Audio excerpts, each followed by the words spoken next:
Hello my dear student, welcome back to my channel Shivam study knowledge. आज हम इस video में क्लास 12 सिविक्स नागरिक शास्त्र के जितने भी स्टूडेंट हैं और इस बार नागरिक शास्त्र का पेपर देने वाले हैं, तो हम उन सभी स्टूडेंट के लिए लेकर आए हैं 100 नंबर पक्का कर देने वाला एक मोस्ट इम्पॉर्टेंट वीडियो, क्योंकि इसमें बताए गए एक एक इम्पॉर्टेंट क्वेश्चंस आपके इस बार के बोर्ड एग्जाम में पक्का पूछे जाएंगे।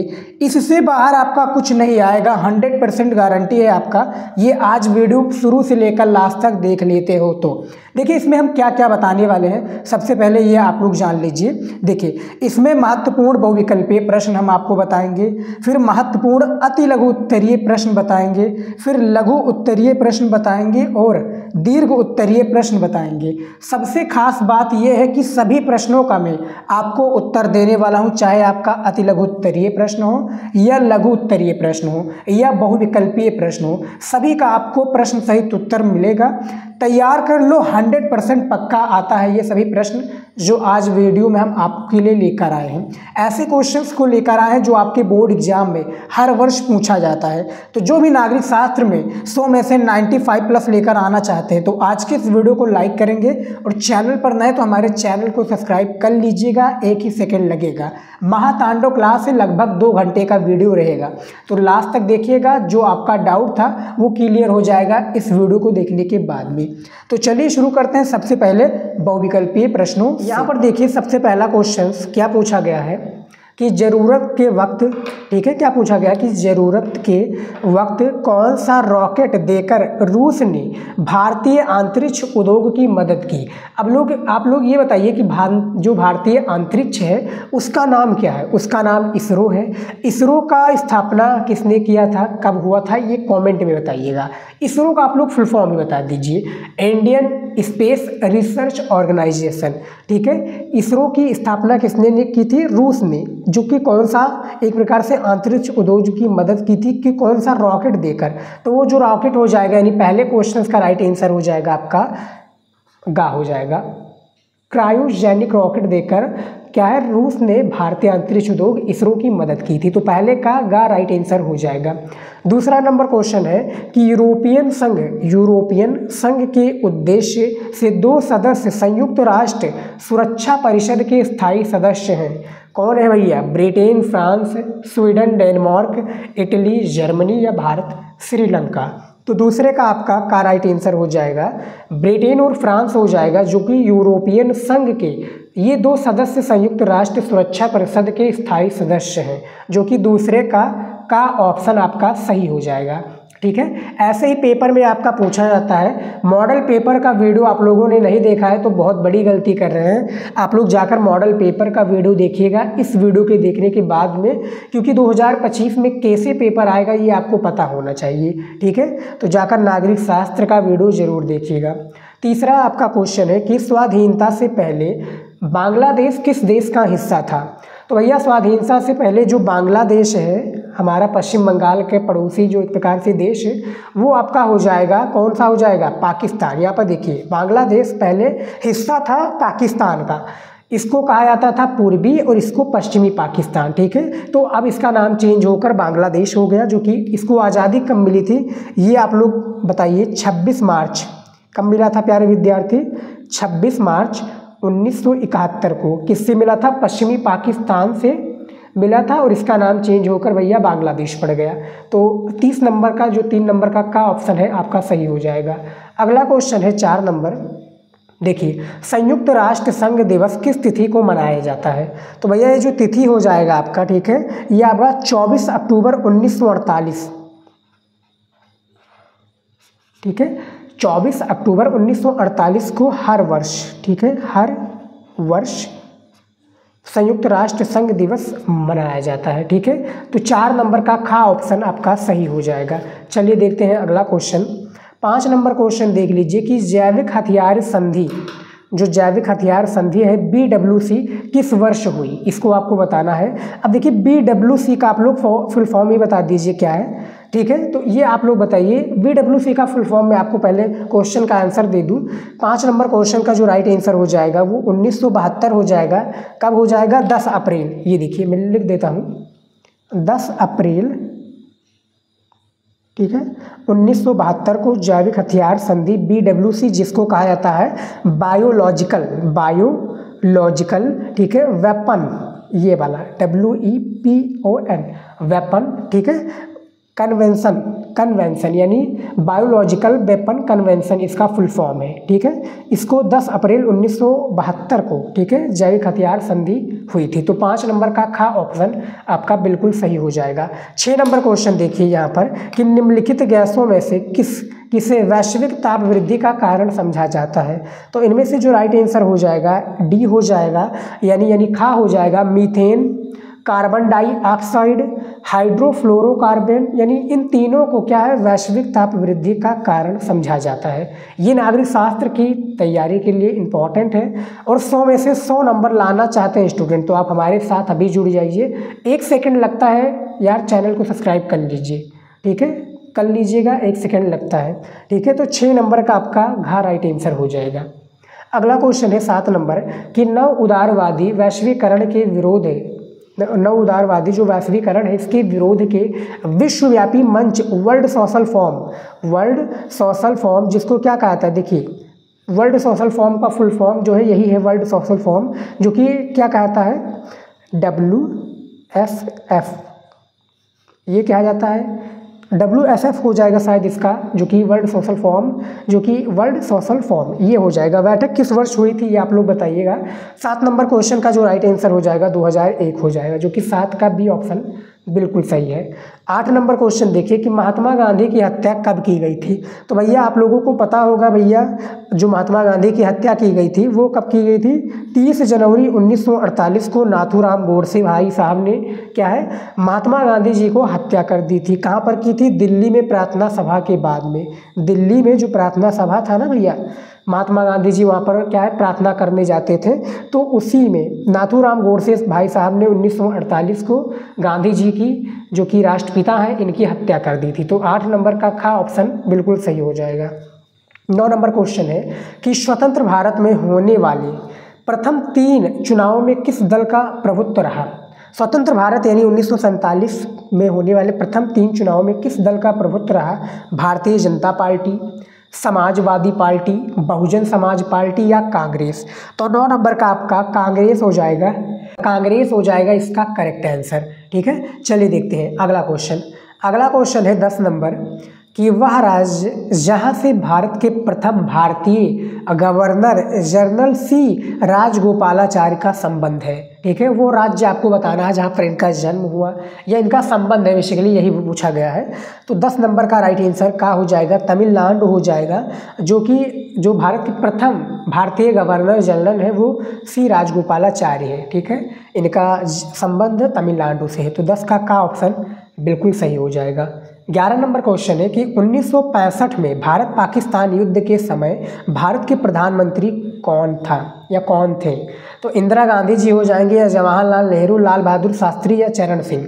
इन चारों में से आप लोगों को बताना है। 1965 में भारत पाकिस्तान का युद्ध हुआ, जिसमें भैया किस चीज़ पर युद्ध हुआ था, जो कि हमारा कश्मीर और यानी क्या है जम्मू और कश्मीर पर ये मुद्दा हुआ था, ये युद्ध हुआ था जिस पर भारत की जीत हुई थी। और उस समय के प्रधानमंत्री हो जाएंगे भैया आपके लाल बहादुर शास्त्री जी, ठीक है, लाल बहादुर शास्त्री जी हो जाएंगे करेक्ट आंसर। अगला क्वेश्चन है 12 नंबर, जवाहरलाल नेहरू की मृत्यु कब हुई थी। भैया जवाहरलाल नेहरू की जो मृत्यु हुई थी ये हुई थी, आप लोगों को बताना है, इसका राइट आंसर 27 मई हो जाएगा, ठीक है। 27 मई 1964 को जवाहरलाल नेहरू की मृत्यु हुई थी, जो कि स्वास्थ्य में कमी है और क्या है बीमार चल रहे थे कुछ दिनों से, इनकी मृत्यु हो गई थी, ठीक है। गूगल पर तो यही बताया गया है। 12 नंबर का घ राइट आंसर हो जाएगा। अगला क्वेश्चन देखिए, इंदिरा गांधी ना यहाँ पर लिखा है, यहाँ पर दूसरा कुछ लिखा है, ये देखिए इंदिरा इज इंडिया, फिर इंडिया इज इंदिरा, यानी इनका अपोजिट नारा किसने दिया। तो इसका जो नारा दिया था चारू मजूमदार ने दिया था, मोरारजी देसाई, जयप्रकाश नारायण या DK बरुआ। तो इनमें से भैया DK बरुआ जी हो जाएंगे, जो कि 13 का ऑप्शन, जो कि देवकांत, इनका नाम क्या भैया देवकांत, ठीक है, इनका नाम देवकांत बरुआ भी है, जो कि इन्होंने ही इंदिरा इज इंडिया और इंडिया इज इंदिरा का नारा दिया था। अगला क्वेश्चन है 14 नंबर, मेधा जो पाटकर का संबंध निम्न में से किस आंदोलन से है? हमने काफ़ी बार आप लोगों को बता चुका हूँ। आप लोग हमारे इंपॉर्टेंट वीडियोज को देखते होंगे तो आपको पता होगा इस क्वेश्चन का आंसर। तो इनमें से 14 का सी राइट आंसर हो जाएगा नर्मदा बचाओ आंदोलन, जो कि कहाँ पर हुआ भैया? गुजरात से प्रारंभ हुआ था, शायद गुजरात से। कब हुआ था? 1985 में, 1985 में। ठीक है, नर्मदा बचाओ आंदोलन मेधा पाटकर, जो मेधा पाटकर का संबंध है इसी से था, इसी आंदोलन से था बेसिकली। ठीक है, समझ में आ गया। चलिए देख लेते हैं अगला क्वेश्चन। देखिए 15 नंबर, यहाँ पर देखिए पंजाब में ऑपरेशन ब्लू स्टार कब चलाया गया? भैया पंजाब कहाँ पर है? अमृतसर के बगल।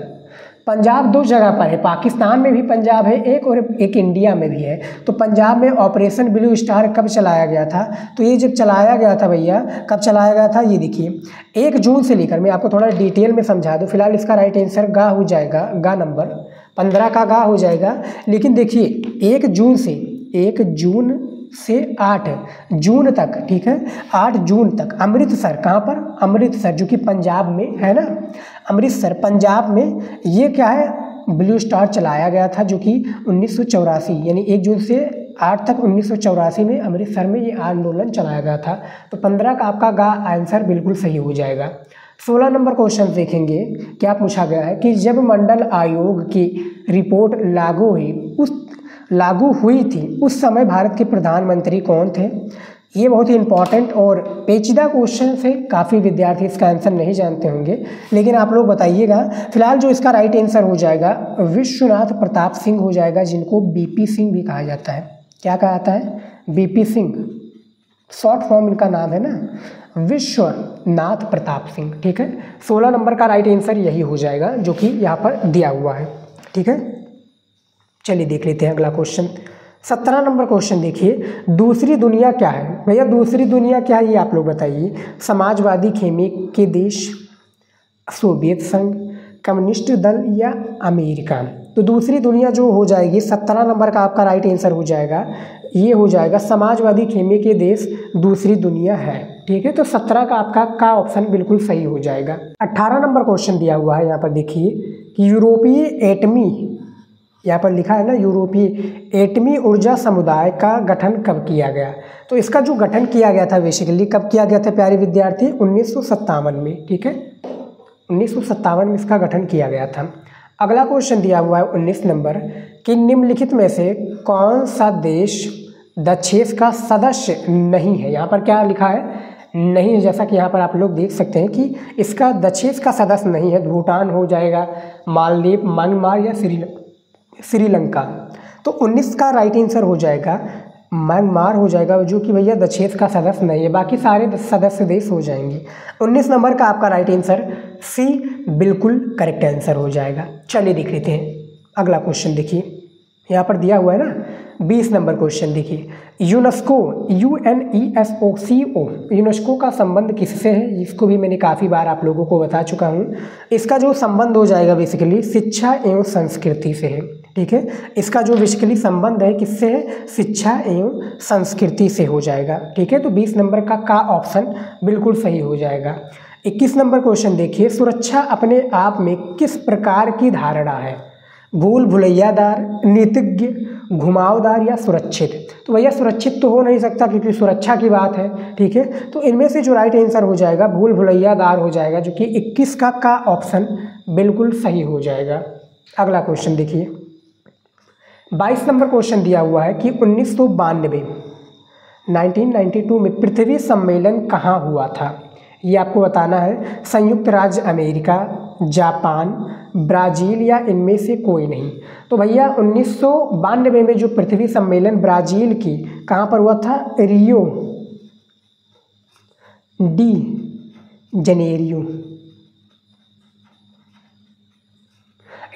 जनेरियो में 1995 में पृथ्वी सम्मेलन हुआ था। ब्राज़ील में 195 देशों ने भाग लिया था। ठीक है, तो इसका राइट आंसर आप लोग देख सकते हैं, सी राइट आंसर यानी का विकल्प सही हो जाएगा। 23 नंबर क्वेश्चन है कि यूरोपीय फार्मों द्वारा किस औषधीय वनस्पति को पेटेंट करवाने का प्रयास किया औषधियों को क्या है पेटेंट करवाने का प्रयास किया। तो 23 का आपका राइट आंसर हो जाएगा घा। नीम को हो जाएगा बिल्कुल करेक्ट आंसर, जो कि 23 का घा ऑप्शन सही हो जाएगा। अगला क्वेश्चन देखिए 24 नंबर, रजवाड़ों, यहाँ पर लिखा क्या हुआ है कि रजवाड़ों के शासकों ने भारतीय संघ में विलय के लिए जिस सहमति पत्र पर हस्ताक्षर किए उसे क्या कहा जाता है। यहाँ पर आप लोग ध्यानपूर्वक थोड़ा सा पढ़ लीजिए, थोड़ा लंबा क्वेश्चन लग रहा होगा, ठीक है। तो इसी तरीके से भी क्वेश्चंस आते हैं, आप लोग घबराइएगा मत, बस आप लोग पहले क्वेश्चंस को पढ़ लीजिए, ठीक है। तो जो 24 नंबर क्वेश्चन दिया हुआ इसका राइट आंसर हो जाएगा इंस्ट्रूमेंट ऑफ एक्सेशन, यानी इनमें से खा ऑप्शन राइट आंसर हो जाएगा, जो कि 26 अक्टूबर को, ठीक है, 26 अक्टूबर 1947 को, ठीक है, ये इस पर सहमति पत्र हस्ताक्षर हुआ था। इंस्ट्रूमेंट ऑफ एक्सेशन इसको कहा जाता है। समझ में आ गया। चलिए देख लेते हैं अगला क्वेश्चन। देखिए यहाँ पर देखिए 25 नंबर क्वेश्चन दिया हुआ है कि भारतीय चुनाव आयोग का गठन कब किया गया। जो भारतीय चुनाव आयोग इसका गठन जो बेसिकली हुआ वो कब हुआ था, 25 जनवरी 1950 को, 25 जनवरी, ठीक है, 25 जनवरी 1950 को इसका गठन किया गया। अगला क्वेश्चन है 26 नंबर, प्रथम पंचवर्षीय योजना कब प्रारंभ की गई। जो प्रथम पंचवर्षीय योजना है ये प्रारंभ बेसिकली कब की गई थी। तो इसका जो राइट आंसर हो जाएगा क्या हो जाएगा, इसका राइट आंसर 1951 हो जाएगा। प्रथम इसका पंचवर्षीय है। द्वितीय पंचवर्षीय योजना पूछ लिया जाए तो 1956 हो जाएगा। तृतीय पूछ लिया जाए तो 1961 से 1966 तक था ये, ठीक है। तो पहला पंचवर्षीय 1951, दूसरा 1956, तीसरा 1961 पंचवर्षीय योजना का प्रारंभ की गई थी। अगला क्वेश्चन है यहाँ पर देख लीजिए 27 नंबर क्वेश्चन पूछा गया है कि पंचशील समझौता किन देशों के बीच हुआ। जो पंचशील समझौता है ये किन देशों के बीच हुआ था, तो भारत और चीन के बीच में, ठीक है। कब हुआ था, 29 अप्रैल, ठीक है, 29 अप्रैल 1954 में। उस समय के प्रधानमंत्री कौन थे भाई, भारत के पहले प्रधानमंत्री पंडित जवाहरलाल नेहरू जी थे। भारत और चीन का समझौता, पंचशील समझौता 29 अप्रैल 1954 को हुआ था। अगला क्वेश्चन है 28 नंबर, गैर कांग्रेसवाद का नारा किसने दिया। भैया गैर कांग्रेसवाद का नारा डॉक्टर राम मनोहर लोहिया जी ने दिया था, जो कि 28 का ऑप्शन आपका बिल्कुल सही हो जाएगा। राम मनोहर लोहिया पर टिक लगा दीजिएगा जब ये क्वेश्चन आएगा। अगला क्वेश्चन है 29 नंबर, यहाँ पर भी थोड़ा बड़े क्वेश्चन दिया हुआ है लेकिन घबराना नहीं है। जैसा कि मैंने आपको बताया स्टूडेंट, पहले आप लोग क्वेश्चंस को अच्छे से क्या है रीड कर लीजिए, ठीक है, अच्छे से आप लोग अच्छे से पढ़ लीजिए, फिर इसका आंसर दीजिएगा। जैसा यहाँ पर दिया हुआ है ना 29 नंबर क्वेश्चन कि जून 1975 में, अब ये जून कब हो जाएगा, जून हो जाएगा ये 12 जून, ठीक है, 12 जून 1975 में इलाहाबाद उच्च न्यायालय के किस न्यायाधीश ने लोकसभा के लिए इंदिरा गांधी के निर्वाचन को अवैधानिक क्या है अमान्य घोषित कर दिया या करार दिया। तो इसको राइट आंसर हो जाएगा 29 का हो जाएगा भैया, न्यायाधीश जगमोहन लाल सिन्हा ने, ठीक है। कब किया था, 12 जून 1975 में इलाहाबाद के उच्च न्यायालय जगमोहन लाल सिन्हा ने, न्यायाधीश ने लोकसभा के लिए इंदिरा गांधी के निर्वाचन को क्या है निरस्त कर दिया, अमान्य घोषित कर दिया। तो 29 का ऑप्शन बिल्कुल सही हो जाएगा। अगला क्वेश्चन देख लेते हैं, ठीक है। यहाँ पर देखिए 30 नंबर क्वेश्चन पूछा गया है कि ताड़ी विरोधी आंदोलन का प्रारंभ कहाँ या कब हुआ था ये भी आपको बताना है। तो 30 का राइट आंसर हो जाएगा 1992 में, ठीक है। कब हुआ था, 1992 में। कहाँ पर हुआ था, ये आंध्र प्रदेश में हुआ था। ताड़ी विरोधी आंदोलन यानी शराब वाला, आंध्र प्रदेश में ताड़ी विरोधी ताड़ी इसको कहा जाता है, ताड़ी कहते हैं, मदिरा कहते हैं, वाइन कहते हैं, शराब कहते हैं, दारू कहते हैं, यानी काफ़ी सारी नाम है भैया इसके। तो ताड़ी विरोधी इसको समझ में आ गया, आंध्र प्रदेश। 30 का ऑप्शन बिल्कुल सही हो जाएगा आपका, 1992 में इसका प्रारंभ हुआ। अगला क्वेश्चन है 31 नंबर, असम। देखिए 31 नंबर क्वेश्चन है, असम का आल असम स्टूडेंट यूनियन आसू था, क्या था भैया, एक छात्र संगठन था ये, ठीक है। 31 का ऑप्शन बिल्कुल सही हो जाएगा। अगला क्वेश्चन देख लेते हैं। ऐसे ही क्वेश्चंस आपके नागरिक शास्त्र 2025 के पेपर में पूछे जाएंगे, तो आपसे रिक्वेस्ट है आप लोग ज़्यादा से ज़्यादा जो बहुविकल्पीय प्रश्न इसको तैयार कीजिए, क्योंकि आप लोगों ने मॉडल पेपर का वीडियो देखा होगा तो उसमें आपने देखा होगा कि शुरुआत में ही 10 आपके बहुविकल्पीय प्रश्न पूछ लिया था और भैया उसी से एग्जामिनर जो होता है वो आपकी कॉपी को जज कर लेता है कि आगे आपने किस तरह से लिखा है। मान लीजिए कि भैया शुरुआत में आपने बहुविकल्पीय प्रश्नों में गड़बड़ कर दिया, वहाँ पर आपने सही ऑप्शंस नहीं दे पाया या छोड़ दिया, तो एग्जामिनर के दिमाग में एक गलत क्या इम्पैक्ट पड़ेगा। वो सोचेगा कि भैया बच्चे ने बहुविकल्पीय आसान प्रश्नों को नहीं कर पाया तो वो लॉन्ग क्वेश्चंस को क्या करेगा। अब बीच में आपने चाहे जितना सुंदर लिखा होगा फिर भी माइंडसेट अलग रहता है, ठीक है। तो कॉपी को पूरी ना चेक करके उसमें गलत नंबर देता है, वो काट पीट ज़्यादा करता है। उसमें नंबर जैसे 6 नंबर देने के लायक है तो उसमें 3 नंबर दे देगा। तो इसीलिए मैं कहता हूँ कि ज़्यादा से ज़्यादा हर एक सब्जेक्ट का आप लोग बहुविकल्पीय प्रश्नों को तैयार कीजिए। फिलहाल 32 नंबर क्वेश्चन देखिए कि कांग्रेस ने वर्ष 1984 के लोकसभा चुनाव में कितने सीटें जीती थी। तो भैया 32 का आपका 415 हो जाएगा। 415 सीटें जीती थी 1984 के लोकसभा चुनाव में, ठीक है।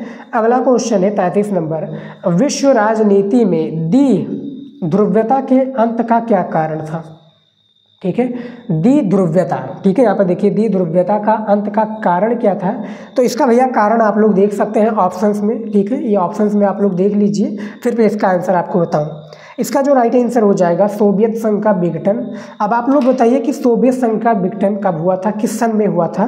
तो 24 अक्टूबर, ठीक है, 1991 को, जो कि 15 देशों में ये विघटन यानी इसका एक प्रकार से टूटकर अलग हो गया। 15 देशों के बारे में आप लोग कमेंट में बताइएगा यदि आपको पता है। फिलहाल यहाँ पर देख सकते हैं कि 24 अक्टूबर 1991 को सोवियत संघ का विघटन हो गया था, ठीक है। 15 देशों में बिखर कर अलग अलग देश बन गए थे। 34 नंबर क्वेश्चन देखिए यहाँ पर क्या पूछा गया है कि सैमसंग ये देखिए सैमसंग एलजी जो टीवी आती है ना, सैमसंग, एलजी तथा हुंडई जैसे प्रसिद्ध ब्रांड का संबंध किस देश से है। तो भैया दक्षिण कोरिया, भारत, चीन, संयुक्त राज्य अमेरिका। तो इनमें से 34 का जो राइट आंसर हो जाएगा वो आपका दक्षिण कोरिया हो जाएगा। भैया दक्षिण कोरिया में ही ये सारी चीज़ें तैयार होती हैं। सैमसंग, एलजी, हुंडई प्रसिद्ध ब्रांड की जो आप फ़ोन यूज करते हैं सैमसंग, या एलजी की टीवी यूज करते हैं, हुंडई की गाड़ी 4 चक्का इसको यूज कर सकते हैं। तो ये जो दक्षिण कोरिया का भैया, ये दक्षिण कोरिया ही निर्माता है। तो 34 का खा ऑप्शन बिल्कुल सही हो जाएगा।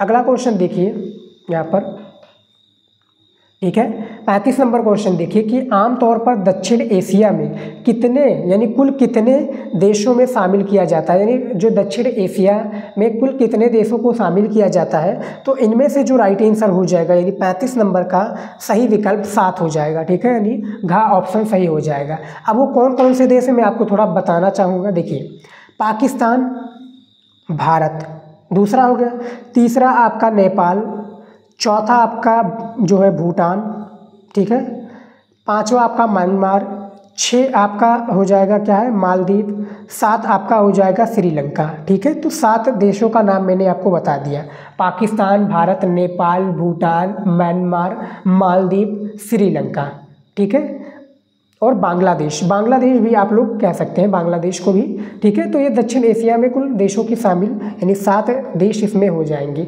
उसके बाद में देखिए 36 नंबर क्वेश्चन, ठीक है, संयुक्त राष्ट्र संघ के वर्तमान महासचिव हैं। तो भैया एंटोनियो गुटेरेस हो जाएंगे, जो कि 1917 से, भैया कब 1917 नहीं सॉरी 2017, देखिए 2017 से ये वर्तमान महासचिव हैं संयुक्त राष्ट्र संघ के, एंटोनियो गुटेरेस इनका नाम है, ठीक है। 36 नंबर का ऑप्शन बिल्कुल सही हो जाएगा।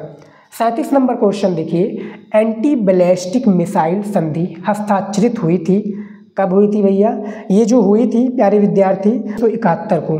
क्वेश्चन है 38 नंबर, जलवायु परिवर्तन पर पेरिस सम्मेलन, जो पेरिस सम्मेलन है जलवायु परिवर्तन पर, ये कब हुआ था। तो ये जब हुआ था, ठीक है, इसका जो राइट आंसर हो जाएगा, इसका राइट आंसर 12 दिसंबर, ठीक है, 12 दिसंबर जो है 2015 हो जाएगा, ठीक है, 12 दिसंबर 2015 हो जाएगा इसका राइट आंसर। अगला क्वेश्चन देखिए 39 नंबर, अविभाजित भारत में रजवाड़ों की संख्या कितनी थी। 39 नंबर क्वेश्चन है कि अविभाजित जो भारत में रजवाड़ों की संख्या है ये कितनी थी। तो 39 नंबर का जो राइट आंसर हो जाएगा 565 हो जाएगा। 1947 के बाद 565 रजवाड़ों की संख्या थी। अगला क्वेश्चन है और आखिरी क्वेश्चन है इस वीडियो का नागरिक शास्त्र का। राम मनोहर लोहिया किस पार्टी से संबंधित थे। तो भैया इनका पार्टी हो जाएगा सोशलिस्ट पार्टी, यानी 40 का गा ऑप्शन आपका बिल्कुल सही हो जाएगा। सोशलिस्ट पार्टी राम मनोहर लोहिया संबंध थे। ठीक है, इनका एक प्रकार से लोहिया सोशलिस्ट पार्टी भी कह सकते हैं। ठीक है, लोहिया सोशलिस्ट पार्टी। तो ये 40 ऐसे इंपॉर्टेंट क्वेश्चंस को मैंने इस वीडियो में आपको बताया है जो आपके नागरिक शास्त्र की तैयारी के लिए मोस्ट इंपॉर्टेंट है। अति लघु उत्तरीय प्रश्न उत्तर भी इसमें आपको मिलेगा। लगभग 17 प्रश्न हैं जो कि ऐसे प्रश्न हैं जो इम्पॉर्टेंट हैं। समझ में आ गया।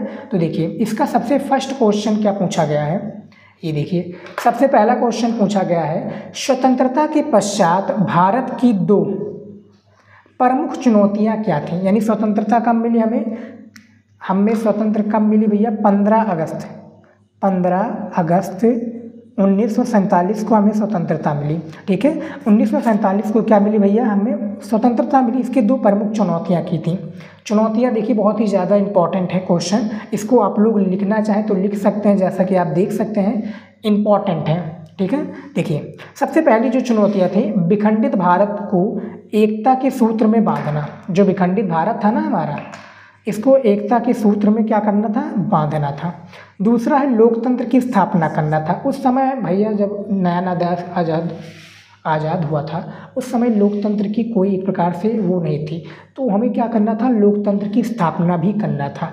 तो ये हमारे सामने 2 प्रमुख चुनौतियां थी जो कि हमें अपनानी थी। ठीक है, और इसको अपनाने के बाद में इसका सॉल्यूशन भी करना था। तो पहले क्वेश्चन का राइट आंसर देख सकते हैं, ये आपके पेपर में 2 नंबर का पूछा जाता है।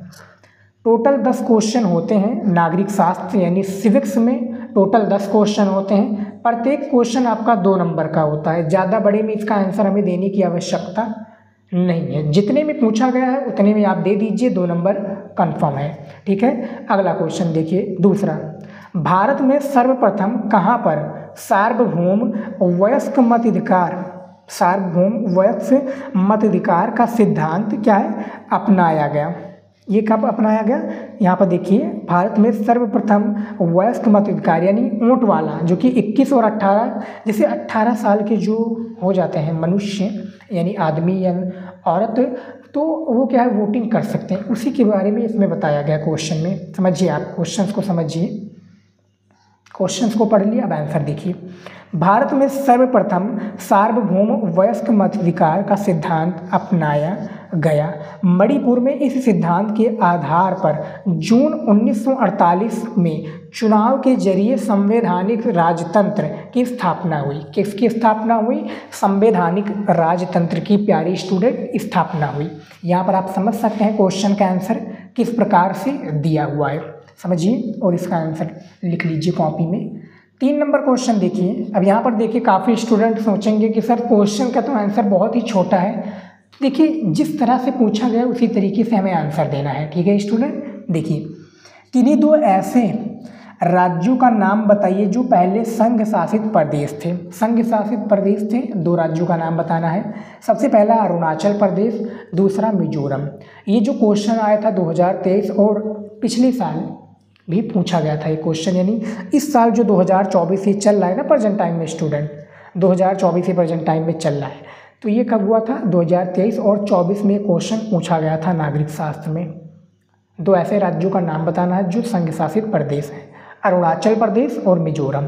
भारत के स्टूडेंट आप लोग कमेंट में बताइएगा यदि आपको पता है, ईमानदारी से बताइएगा। ठीक है, देखिए ईमानदारी दिखाइएगा। 8 केंद्र शासित प्रदेश का नाम बता दीजिए आप लोग, जो केंद्र शासित प्रदेश हैं ना 8 भारत के, उसी का आप लोग कमेंट में नाम बता दीजिए। यदि आप लोग हमारी स्टूडेंट हैं तो बता देंगे, फिलहाल मैं बता देता हूँ आपको, आप लोगों को नहीं पता होगा। सबसे पहला आपका अंडमान निकोबार, दूसरा आपका हो जाता है चंडीगढ़, तीसरा आपका दादर तथा नगर हवेली, चौथा आपका जम्मू और कश्मीर, 5वां आपका लद्दाख, 6 आपका लक्षद्वीप, 7 आपका जो है दिल्ली, साथ आपका दिल्ली और यहाँ पुडुचेरी भी हो जाएगा आपका, जो कि पुडुचेरी भी है केंद्र शासित प्रदेश। तो ये आपके 8 हो गए जो कि केंद्र शासित प्रदेश का नाम था, आप लोगों ने देख लिया। ठीक है, अब चलिए देखते हैं अगला क्वेश्चन।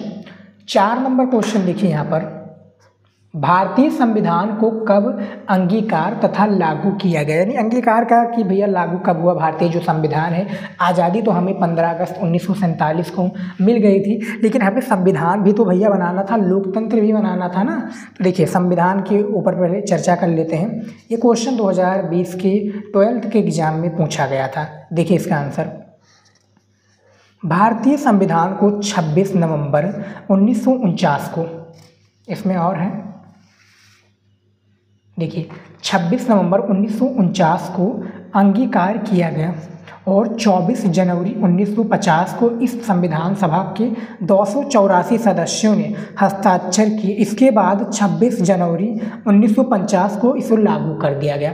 देखिए स्टूडेंट, संविधान को बनने में कितना समय लगा था आप लोग बताइएगा। 18 महीने, यानी 2 साल 18 महीने ऐसा कुछ लगा था, शायद 18 महीने 18 दिन ऐसा कुछ था। आप लोग कमेंट में ज़रूर बताइएगा। लेकिन इसको कब लागू किया गया, ये देखिए 26 नवंबर 1949 को इसको क्या है अंगीकार किया गया और 24 जनवरी 1950 को इस पर संविधान सभा के 284 सदस्यों ने हस्ताक्षर किए थे। कितने? 284 सदस्यों ने हस्ताक्षर किए। इसके बाद 26 जनवरी 1950 को इसे लागू कर दिया गया, जिसको हम किसके रूप में मनाते हैं? गणतंत्र दिवस के रूप में मनाते हैं, रिपब्लिक डे। ठीक है, आप लोग जानते हैं ना 26 जनवरी मनाया जाता है विद्यालय और कॉलेजेस में। ठीक है, तो ये मनाया जाता है। और इसको एक प्रकार से आप लोग और समझ सकते हैं, इसमें कितने 395 अनुच्छेद भी आए, साथ में 8 अनुसूचियाँ भी आई, जो कि राष्ट्रीय संविधान बनने में मदद की थी। ठीक है स्टूडेंट, तो ये भारतीय संविधान को अपनाया गया था, याद रखिएगा, जो कि 26 जनवरी 1950 को इसको लागू किया गया था। समझ में आ गया। अगला क्वेश्चन देखिए 5 नंबर। ये देखिए 5 नंबर क्वेश्चन है, पहले आम चुनावों में भारतीय कम्युनिस्ट पार्टी की स्थिति क्या रही, इसके बारे में बताना है आपको। पहले आम चुनाव में, तो NCERT का ये क्वेश्चन है, बहुत ही ज़्यादा इंपॉर्टेंट क्वेश्चन है। हालांकि सारे इसमें बताए गए जितने भी क्वेश्चन है वो सारे NCERT पैटर्न पे आधारित हैं। आंसर देखिए, पहले आम चुनावों में भारतीय कम्युनिस्ट पार्टी ने 16 सीटें जीती और वो सबसे बड़ी विपक्षी पार्टी के रूप में सामने आई। इस दल को अधिकतर समर्थन आंध्र प्रदेश, पश्चिम बंगाल, बिहार और केरल में मिला। किसको मिला भैया? भारतीय कम्युनिस्ट पार्टी, जो कि 26 दिसंबर 1925 में ये नई पार्टी बनी थी। कब बनी थी? 26 दिसंबर 1925 में। 26 दिसंबर 1925 को ये नगर में, यानी कानपुर नगर में, देखिए कानपुर नगर में हुई थी। यानी भारतीय साम्यवादी पार्टी, इसको कम्युनिस्ट पार्टी भी कहते हैं ना, तो इसकी स्थापना हुई थी, याद रखिएगा, कानपुर नगर में। और ये देख सकते हैं कम्युनिस्ट पार्टी ने 16 सीटें जीती और इसको सबसे बड़ी एक प्रकार से विपक्षी पार्टी के रूप में सामने आई। किसकी विपक्षी पार्टी के रूप में? कम्युनिस्ट पार्टी सामने आई। अधिकतर समर्थन इसको, यानी किस राज्यों ने सबसे ज़्यादा वोटों का समर्थन किया? आंध्र प्रदेश, पश्चिम बंगाल, बिहार और केरल में इसको समर्थन मिला। तो 5 नंबर क्वेश्चन का आंसर आप लोग समझ लीजिए। आप लोग हमारी बातों को समझिए और वीडियो रोककर आप लोग प्रश्न का उत्तर लिख रहे हैं तो अच्छी बात है, नहीं लिख रहे हैं तो टिक लगा लीजिएगा। ठीक है, इंपॉर्टेंट क्वेश्चन है, समझ में आ गया। और वीडियो को एक बार आप लोग ज़रूर शेयर कर दीजिए अपने दोस्तों के पास जो आपके साथ में पढ़ाई कर रहे हैं, अपने भाई बहन के पास जो आपकी कक्षा में आपके साथ आपके सब्जेक्ट, यानी जो सब्जेक्ट आप पढ़ रहे हैं वो पढ़ाई कर रहे हैं, तो उनको शेयर कीजिए ताकि उनको भी हेल्प हो कुछ। 6 नंबर क्वेश्चन है, योजना आयोग की स्थापना कैसे हुई? योजना आयोग, जिसको नीति आयोग के नाम से भी जाना जाता है। ठीक है, 2024 में ये क्वेश्चन आया था आपके पेपर यूपी यानी उत्तर प्रदेश के बोर्ड परीक्षा में क्वेश्चन पूछा गया था योजना आयोग से रिलेटेड। तो आंसर देखिए, योजना आयोग की स्थापना मार्च 1950, भारत का योजना आयोग इसको कहा जाता है, मार्च 1950 में भारत सरकार द्वारा एक सीधे साधे प्रस्ताव के जरिए की गई थी।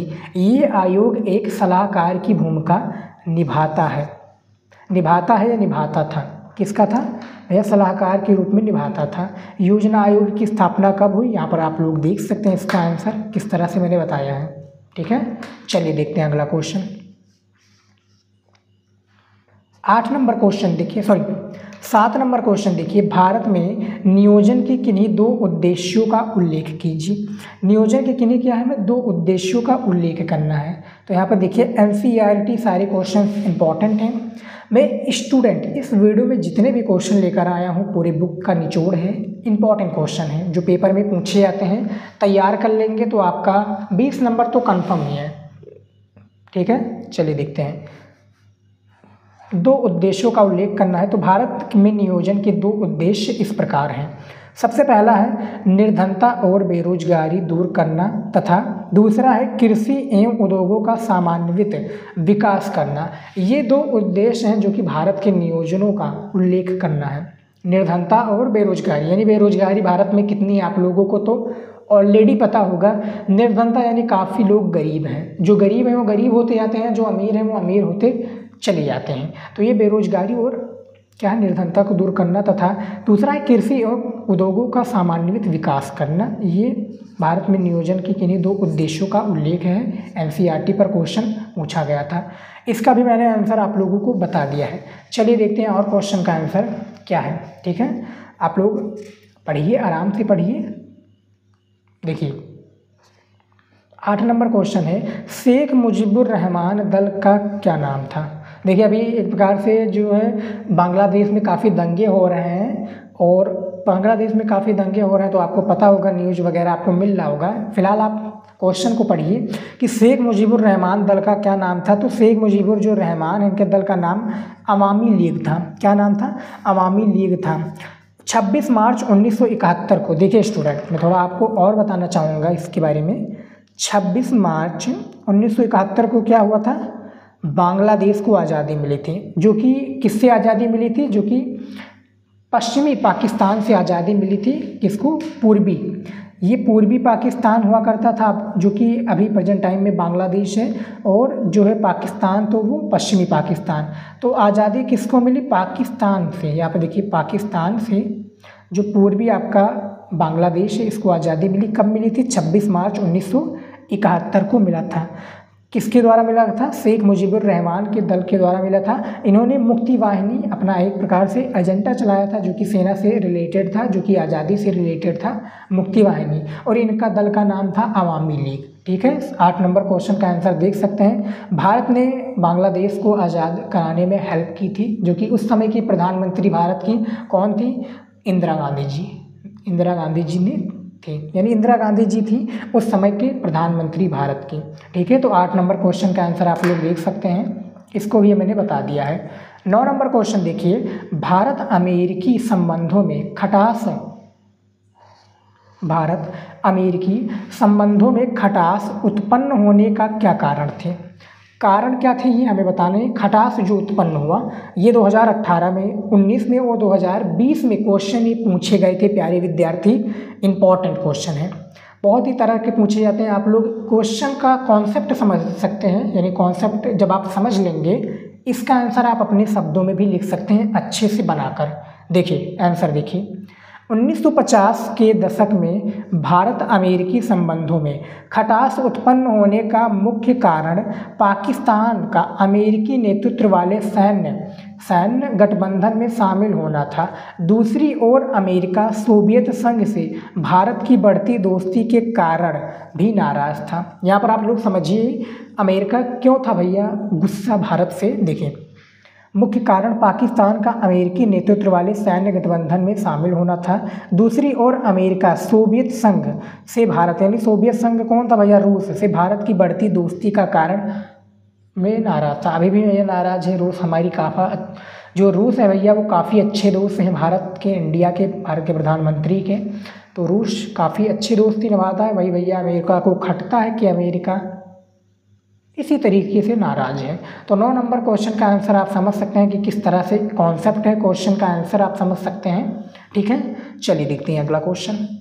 मैं पूरा डिटेल में आपको समझाऊंगा ताकि आपको कोई भी डाउट क्लियर, यानी कोई भी डाउट आपका रह ना जाए, वो पूरा डाउट क्लियर हो जाए। ठीक है, यहाँ पर देखिए 10 नंबर क्वेश्चन है, शास्त्री जी का निधन, शास्त्री जी कौन है भैया? पंडित जवाहरलाल नेहरू जी। पंडित जवाहरलाल नेहरू जी जो कि भारत के पहले कौन थे? प्रधानमंत्री थे। दूसरे कौन है भैया? लाल बहादुर शास्त्री जी। तो देखिए शास्त्री जी का निधन कब और कहाँ पर हुआ था? तो देखिए भारत के दूसरे प्रधानमंत्री, पहले पंडित जवाहरलाल नेहरू, दूसरे प्रधानमंत्री लाल बहादुर शास्त्री जी का निधन 10 जनवरी 1966 को ताशकंद में हुआ। ताशकंद उस समय भूतपूर्व सोवियत संघ था और वो उज्बेकिस्तान की राजधानी है। तो जो भारत के दूसरे प्रधानमंत्री लाल बहादुर शास्त्री जी, इनका निधन कब हुआ था? 10 जनवरी 1966 को हुआ था। भारत के दूसरे प्रधानमंत्री थे, पहले प्रधानमंत्री पंडित जवाहरलाल नेहरू थे। इनका कार्यकाल कब हुआ था स्टूडेंट? ये भी आप लोग बताइएगा। लगभग 2 साल का, शायद 2-3 साल का इनका कार्यकाल रहा प्रधानमंत्री के पद तक। ठीक है, तो 10 नंबर क्वेश्चन का राइट आंसर आप लोग देख सकते हैं किस तरह से मैंने बताया है। 11 नंबर क्वेश्चन देखिए, आया राम गया राम का अर्थ क्या है? आया राम गया राम का अर्थ आप लोग बताइए। एनसीईआरटी पर ये भी क्वेश्चन आपका आधारित है। क्वेश्चन देखिए कॉन्सेप्ट इसका 2017 में पूछा गया था, 2019 के बोर्ड एग्जाम में, 2020 और 2022 के बोर्ड एग्जाम में ये पूछा गया था। आंसर देखिए, आया राम गया राम का अर्थ है पार्टी की अदला बदली यानी दल बदल करना। ये हरियाणा के एक विधायक गया लाल से संबंधित जिन्होंने 1967 के चुनाव के बाद राजनीतिक निष्ठा यहाँ पर देखिए राजनीतिक निष्ठा, जो कि यहाँ पर देखिए जो आपका 13 नंबर का अगला क्वेश्चन आएगा, मैं बताऊंगा आपको। तो आया राम गया राम का अर्थ क्या है स्टूडेंट? अदला बदली, जो कि दल बदल करना। हरियाणा के एक विधायक ने जो कि गया लाल से संबंधित जिन्होंने 1967 के चुनाव के बाद राजनीतिक निष्ठा बदलने का एक कीर्तिमान स्थापित किया था, ये इसी का अर्थ है। आप लोग देख सकते हैं, बहुत ही छोटा क्वेश्चन है, 2 नंबर मिल जाएगा। क्वेश्चन का कॉन्सेप्ट समझिए, आपको बहुत ज़्यादा आसानी से समझ में आएगा क्वेश्चन का आंसर, वो अपने शब्दों में भी आप क्वेश्चंस को लिख सकते हैं। अगला क्वेश्चन देखिए 12 नंबर, 1975 में जनता के संसद मार्च का नेतृत्व किसने किया? 1975 में संसद का मार्च यानी संसद मार्च का नेतृत्व जिन्होंने किया था, ये मोस्ट इंपॉर्टेंट क्वेश्चन है, याद रखिएगा, पेपर में पूछे जाते हैं। आंसर देखिए 1975 में जनता के 1975 में प्यारे विद्यार्थी आपातकाल भी लागू हुआ था, याद रखिएगा। उस समय के प्रधानमंत्री भारत की थी इंदिरा गांधी जी। इसका जो यानी जो एक प्रकार से जो आपातकाल लागू हुआ, मैं आगे बताऊंगा आपको।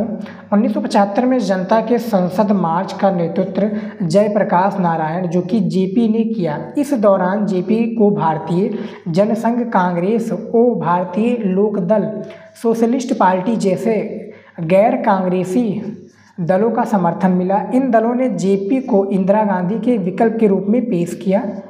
इंदिरा गांधी के विकल्प के रूप में क्या किया? पेश किया। 1975 में आप देख सकते हैं संसद मार्च का नेतृत्व किसने किया, इसके बारे में बताया गया है। बैकग्राउंड में आपको काफ़ी आवाज़ आ रही होगी जो कि अननोन आवाज़ है, प्लीज़ इसको इग्नोर कीजिएगा आप लोग, ठीक है स्टूडेंट। तो ये हमारा जो 1975 में जनता के संसद मार्च का नेतृत्व किसने किया, इसके बारे में बताया गया था। इसका आंसर आप लोग देख सकते हैं किस तरह से दिया हुआ है, ठीक है। अगला क्वेश्चन देखिए 13 नंबर, आम लोगों पर आपातकाल का असर कैसे पड़ा? जो आम लोग हैं ना, आम लोग, अब आम वो ना समझिएगा मैंगो वाला, यहाँ पर वो वाला आम बता रहा है जो कि आपातकाल के समय असर कैसे पड़ा। जैसे कि हाँ, आम लोग का अर्थ है हम जैसे जो लोग हैं, हम जैसे जो लोग हैं, पीपल मानी लोग। आपातकाल का असर कैसे पड़ा, इंपॉर्टेंट क्वेश्चन है जो कि आने वाले क्वेश्चन है, ये सारे आने वाले क्वेश्चन बताए गए हैं। इसमें सभी इंपॉर्टेंट क्वेश्चंस हैं जो कि चुनिंदा क्वेश्चन लेकर आए। देखा जाए तो बुक में बहुत सारे क्वेश्चन हैं, लेकिन मैंने इन्हीं सारे क्वेश्चंस को इसलिए पिकअप किया है क्योंकि क्वेश्चन पेपर में आते हैं। देखिए सबसे पहला है, आपातकाल के दौरान पुलिस हिरासत में मौत और यातना की घटनाएं घटी।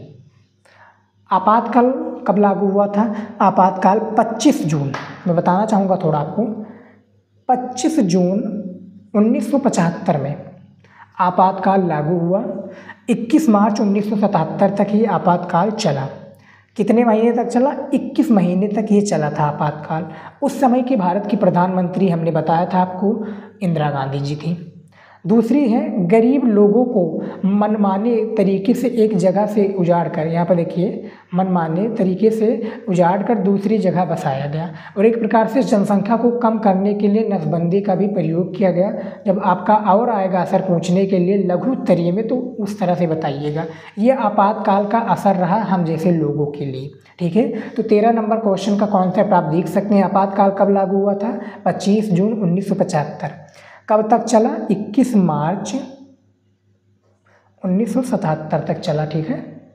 21 महीने तक ये आपातकाल चला था। 13 नंबर क्वेश्चन का भी आंसर मैंने दे दिया है। अगला क्वेश्चन देखिए 14 नंबर, ये देखिए नर्मदा बचाओ आंदोलन से आप क्या समझते हैं? VVI very very important question है। 2022, 2023 और इस साल भी पूछा गया था ये नर्मदा बचाओ आंदोलन वाला प्रश्न। आंसर देखिए, आंसर के साथ में हम बात करेंगे।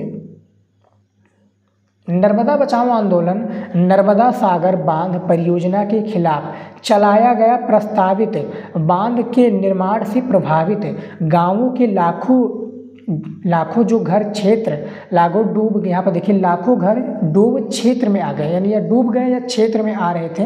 1988-89 के दौरान अनेक स्थानीय स्वयंसेवी संगठनों द्वारा स्वयं को नर्मदा बचाओ आंदोलन के रूप में लिया। स्वयं को नर्मदा बचाओ आंदोलन के रूप में क्या थे? लिया था।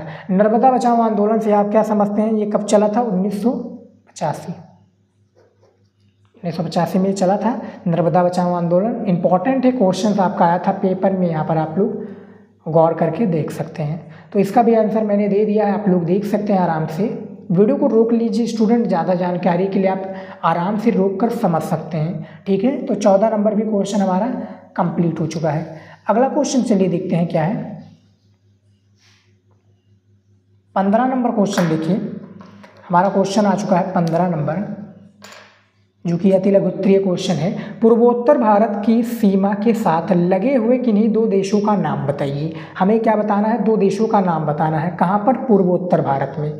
तो आपका सबसे पहला हो जाएगा चीन तथा दूसरा म्यांमार हो जाएगा, जो कि पूर्वोत्तर भारत के रूप में आते हैं इस साइड वाले में, ठीक है। पूर्वोत्तर भारत में ये हो गया उत्तर, दक्षिण, पश्चिम, पूर्व, तो ये पूर्वोत्तर वाले में आ गए, जो कि म्यांमार इधर है ना, म्यांमार, चीन इधर आ जाता है, ठीक है। समझ में आ गया? तो दो देशों का नाम बताना था, बता दिया, 2 नंबर आपका कंफर्म है।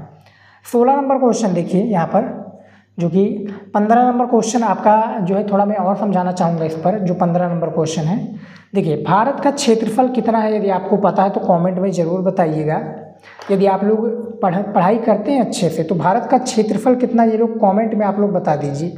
भारत का क्षेत्रफल कितना है, कितना है ये बताइएगा। मैं बता देता हूँ, भारत का जो क्षेत्रफल हो जाएगा वो लगभग आपका हो जाएगा 32, यहाँ पर देखिए 32,87,263 वर्ग किलोमीटर में ये फैला हुआ है भारत का क्षेत्रफल।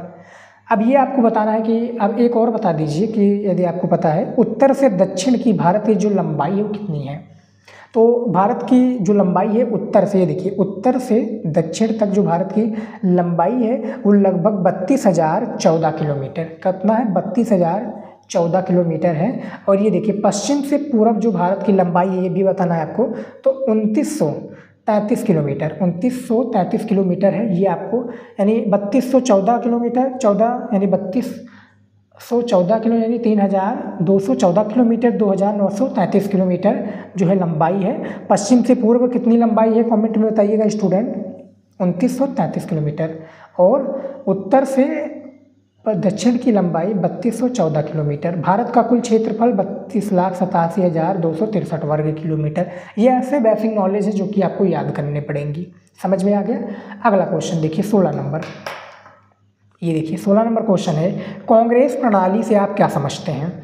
देखिए आज़ादी के बाद शुरुआती सालों में कांग्रेस खुद में ही एक गठबंधन नुमा पार्टी थी। क्या थी? गठबंधन नुमा पार्टी थी। इसमें विभिन्न हित सामाजिक समूह और वर्ग एक साथ रहते थे। सामाजिक समूह वर्ग एक साथ क्या थे?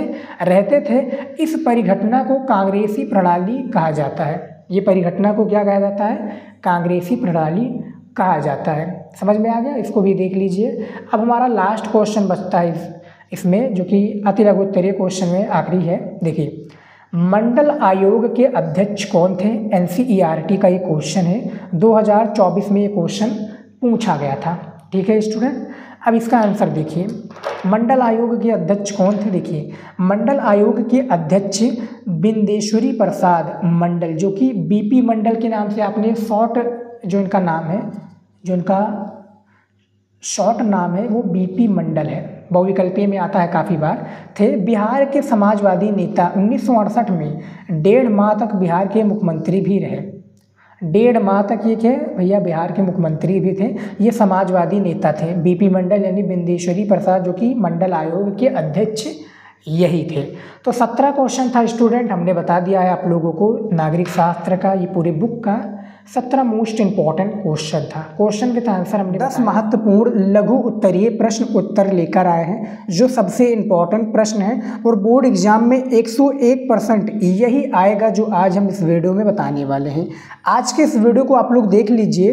24 नंबर आपका लघु उत्तरीय प्रश्न 2 और 30 नंबर आपका लघु उत्तरीय जो प्रश्न 1 यानी लघु उत्तरीय का प्रश्न है, और 2 टाइप के लघु उत्तरीय के प्रश्न इसमें इंक्लूड है। सबसे पहला क्वेश्चन देखिए, रजवाड़े के भारत में विलय में, देखिए रजवाड़ों के भारत में विलय से सरदार, यहाँ पे से होना चाहिए, सरदार पटेल की भूमिका, ठीक है, से सरदार पटेल की भूमिका का संक्षेप में विवेचना कीजिए। हमें इसका क्या करना है? संक्षेप में विवेचना करना है। इंपॉर्टेंट क्वेश्चन है, यहाँ पर आप लोग देख सकते हैं। चलिए देखते हैं, नागरिक शास्त्र का ये मोस्ट इंपॉर्टेंट क्वेश्चन है।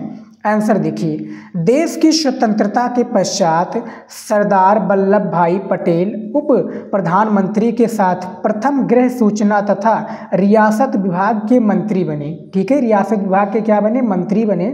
उन्होंने 562 छोटी बड़ी रियासतों का भारतीय संघ में विलीन, यहाँ पे देखिए विलीनीकरण करके भारतीय एकता का निर्माण किया। इन रियासतों में उड़ीसा, जो कि अब ओडिशा है आपको पता होगा, से 23, नागपुर से 38, यहाँ पर देखिए उड़ीसा से 23, नागपुर से 38, काठियावाड़ से 250 यानी 250 तथा बम्बई से अब जो कि मुंबई है वो पंजाब जैसी रियासतें शामिल थीं। भारत की ये रक्तहीन क्रांति थी। भैया क्या थी? खून वाली क्रांति, रक्तहीन जिसको कहते हैं ना, क्रांति थी। देशी राज्यों के एकीकरण की समस्या को सरदार पटेल ने बिना खून खराबे के बड़ी खूबी से हल किया। ठीक है, देशी राज्यों में राजकोट, जूनागढ़, बहालपुर, बड़ौदा, कश्मीर, हैदराबाद को भारतीय महासंघ में सम्मिलित करने में सरदार पटेल को कई पेचीदा, यहाँ पर देखिए पेचीदगियों का सामना करना पड़ा।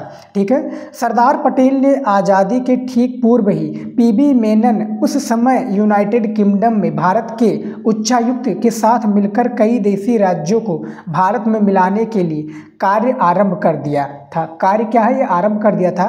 पटेल और मेनन ने यहाँ पर देखिए देशी राजाओं को बहुत समझाया कि उन्हें स्वायत्तता देना संभव नहीं होगा। इसके परिणाम स्वरूप 3 को छोड़कर शेष सभी रजवाड़ों ने स्वेच्छा से भारत में विलय का प्रस्ताव स्वीकार कर लिया, यानी भारत में मिलने का प्रस्ताव जो है ये स्वीकार कर लिया। तो ये मोस्ट इंपॉर्टेंट क्वेश्चन है, यहाँ पर आप लोग देख सकते हैं। सबसे पहला क्वेश्चन का आंसर मैंने बता दिया है। ध्यान से आप लोग देखिएगा, जो इसका वर्ड है आंसर है आपको थोड़ा छोटा दिख रहा होगा। ठीक है, छोटा दिख रहा हो इसीलिए मैं आप हमारी आवाज़ों को सुनिए और ध्यानपूर्वक इसको देखिए। ठीक है, फालतू चीज़ें ना सोचकर पढ़ाई पर ध्यान लगाओगे तो ज़्यादा बेटर रहेगा। ठीक है, तो पहले क्वेश्चन का आंसर देख सकते हैं। जो भी स्टूडेंट लिखना चाहते हैं लिख लीजिए, नहीं तो कोई बात नहीं।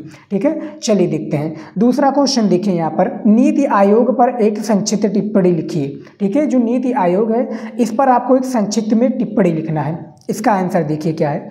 1950 ईस्वी के दशक में 1950 ईस्वी के दशक में अस्तित्व में आया योजना आयोग अब अतीत की बात हो गया। इसके स्थान पर 1 जनवरी 2015 में एक नई संस्था नीति आयोग राष्ट्रीय भारत परिवर्तन संस्थान अस्तित्व में आ गई। ठीक है, इसमें क्या है? अस्तित्व में आ गई। पहले क्या था? ये पहले था योजना आयोग। इसका नाम चेंज कब किया गया? 1 जनवरी 2015 को इसका नाम चेंज करके नीति आयोग रख दिया गया। ठीक है, अब इसमें देखिए संस्थान अस्तित्व में आया। इसके आगे भी है, यहाँ पर देखिए प्रधानमंत्री की अध्यक्षता वाला ये आयोग सरकार के बौद्धिक संस्थान के रूप में कार्य करेगा तथा केंद्र सरकार के साथ साथ राज्य सरकारों के लिए भी नीति निर्माण करने वाले संस्थान की भूमिका निभाएगा। इसके अलावा ये सरकार की पंचवर्षीय योजनाओं के भावी स्वरूप, यहाँ पर देखिए भावी स्वरूप आदि के संबंध में सलाह भी देगा। आदि के संबंध में क्या देगा? सलाह भी देगा। अमेरिका में स्थित, यहाँ पर देखिए अमेरिका में स्थित कोलंबिया विश्वविद्यालय में कार्यरत रहे प्रो अरविंद पनगड़िया, यहाँ पर देखिए प्रो अरविंद यानी प्रोफेसर हैं अरविंद पनगड़िया को नवगठित आयोग का प्रथम उपाध्यक्ष तथा योजना आयोग की सचिव रही यहाँ पर देखिए सिंधुश्री खुल्लर को इसका प्रथम सीईओ 1 वर्ष के लिए नियुक्त किया गया। ठीक है, अब यहाँ पर देखिए पूछा क्या गया था कि हमें नीति आयोग का सिंपल सा एक परिभाषा दीजिए, यानी संक्षिप्त में इसका हमें वर्णन कर दीजिए या टिप्पणी कर दीजिए। तो इसका आंसर आप देख सकते हैं किस तरह से बताया गया है। यहाँ पर आप लोग बाकायदा इसका आंसर बड़े ही ध्यान से देख सकते हैं। ठीक है, कि यहाँ पर बताया गया है कि प्रो जो यानी अरविंद, यहाँ पर अमेरिका में स्थित जो कोलंबिया विश्वविद्यालय, इसमें प्रोफेसर अरविंद पनगड़िया को नवगठित आयोग का प्रथम उपाध्यक्ष तथा योजना आयोग की सचिव रही सिंधुश्री खुल्लर को इसका प्रथम सीईओ 1 वर्ष के लिए नियुक्त किया गया है। ये नीति आयोग का एक प्रकार से जो हमारा क्वेश्चन था कि भैया एक संक्षिप्त टिप्पणी लिख दी जाए, 5 नंबर नहीं तो 6 नंबर, यानी 5 नंबर का ये क्वेश्चन होगा नागरिक शास्त्र में। 5 नंबर आपका बिल्कुल पक्का हो जाएगा, कोई भी नहीं काटेगा 5 नंबर आपका। अब चलिए देख लेते हैं अगला क्वेश्चन।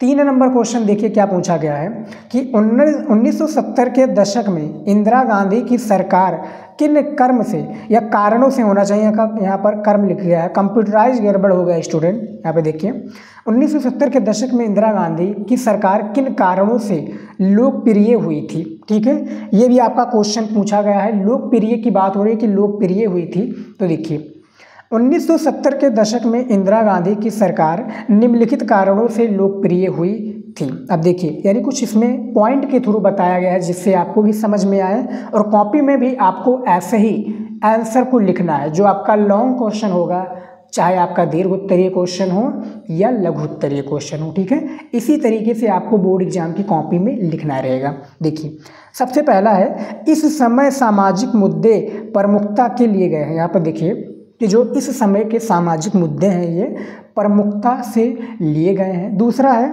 इंदिरा गांधी ने भूमि सुधार किया। इंदिरा गांधी जी ने भूमि सुधार किया और जोतबंदी कानूनों को सुधारने के लिए प्रचार किया। भैया जो जोतबंदी कानून है इनको सुधारने के लिए भी इंदिरा गांधी जी ने प्रचार किया।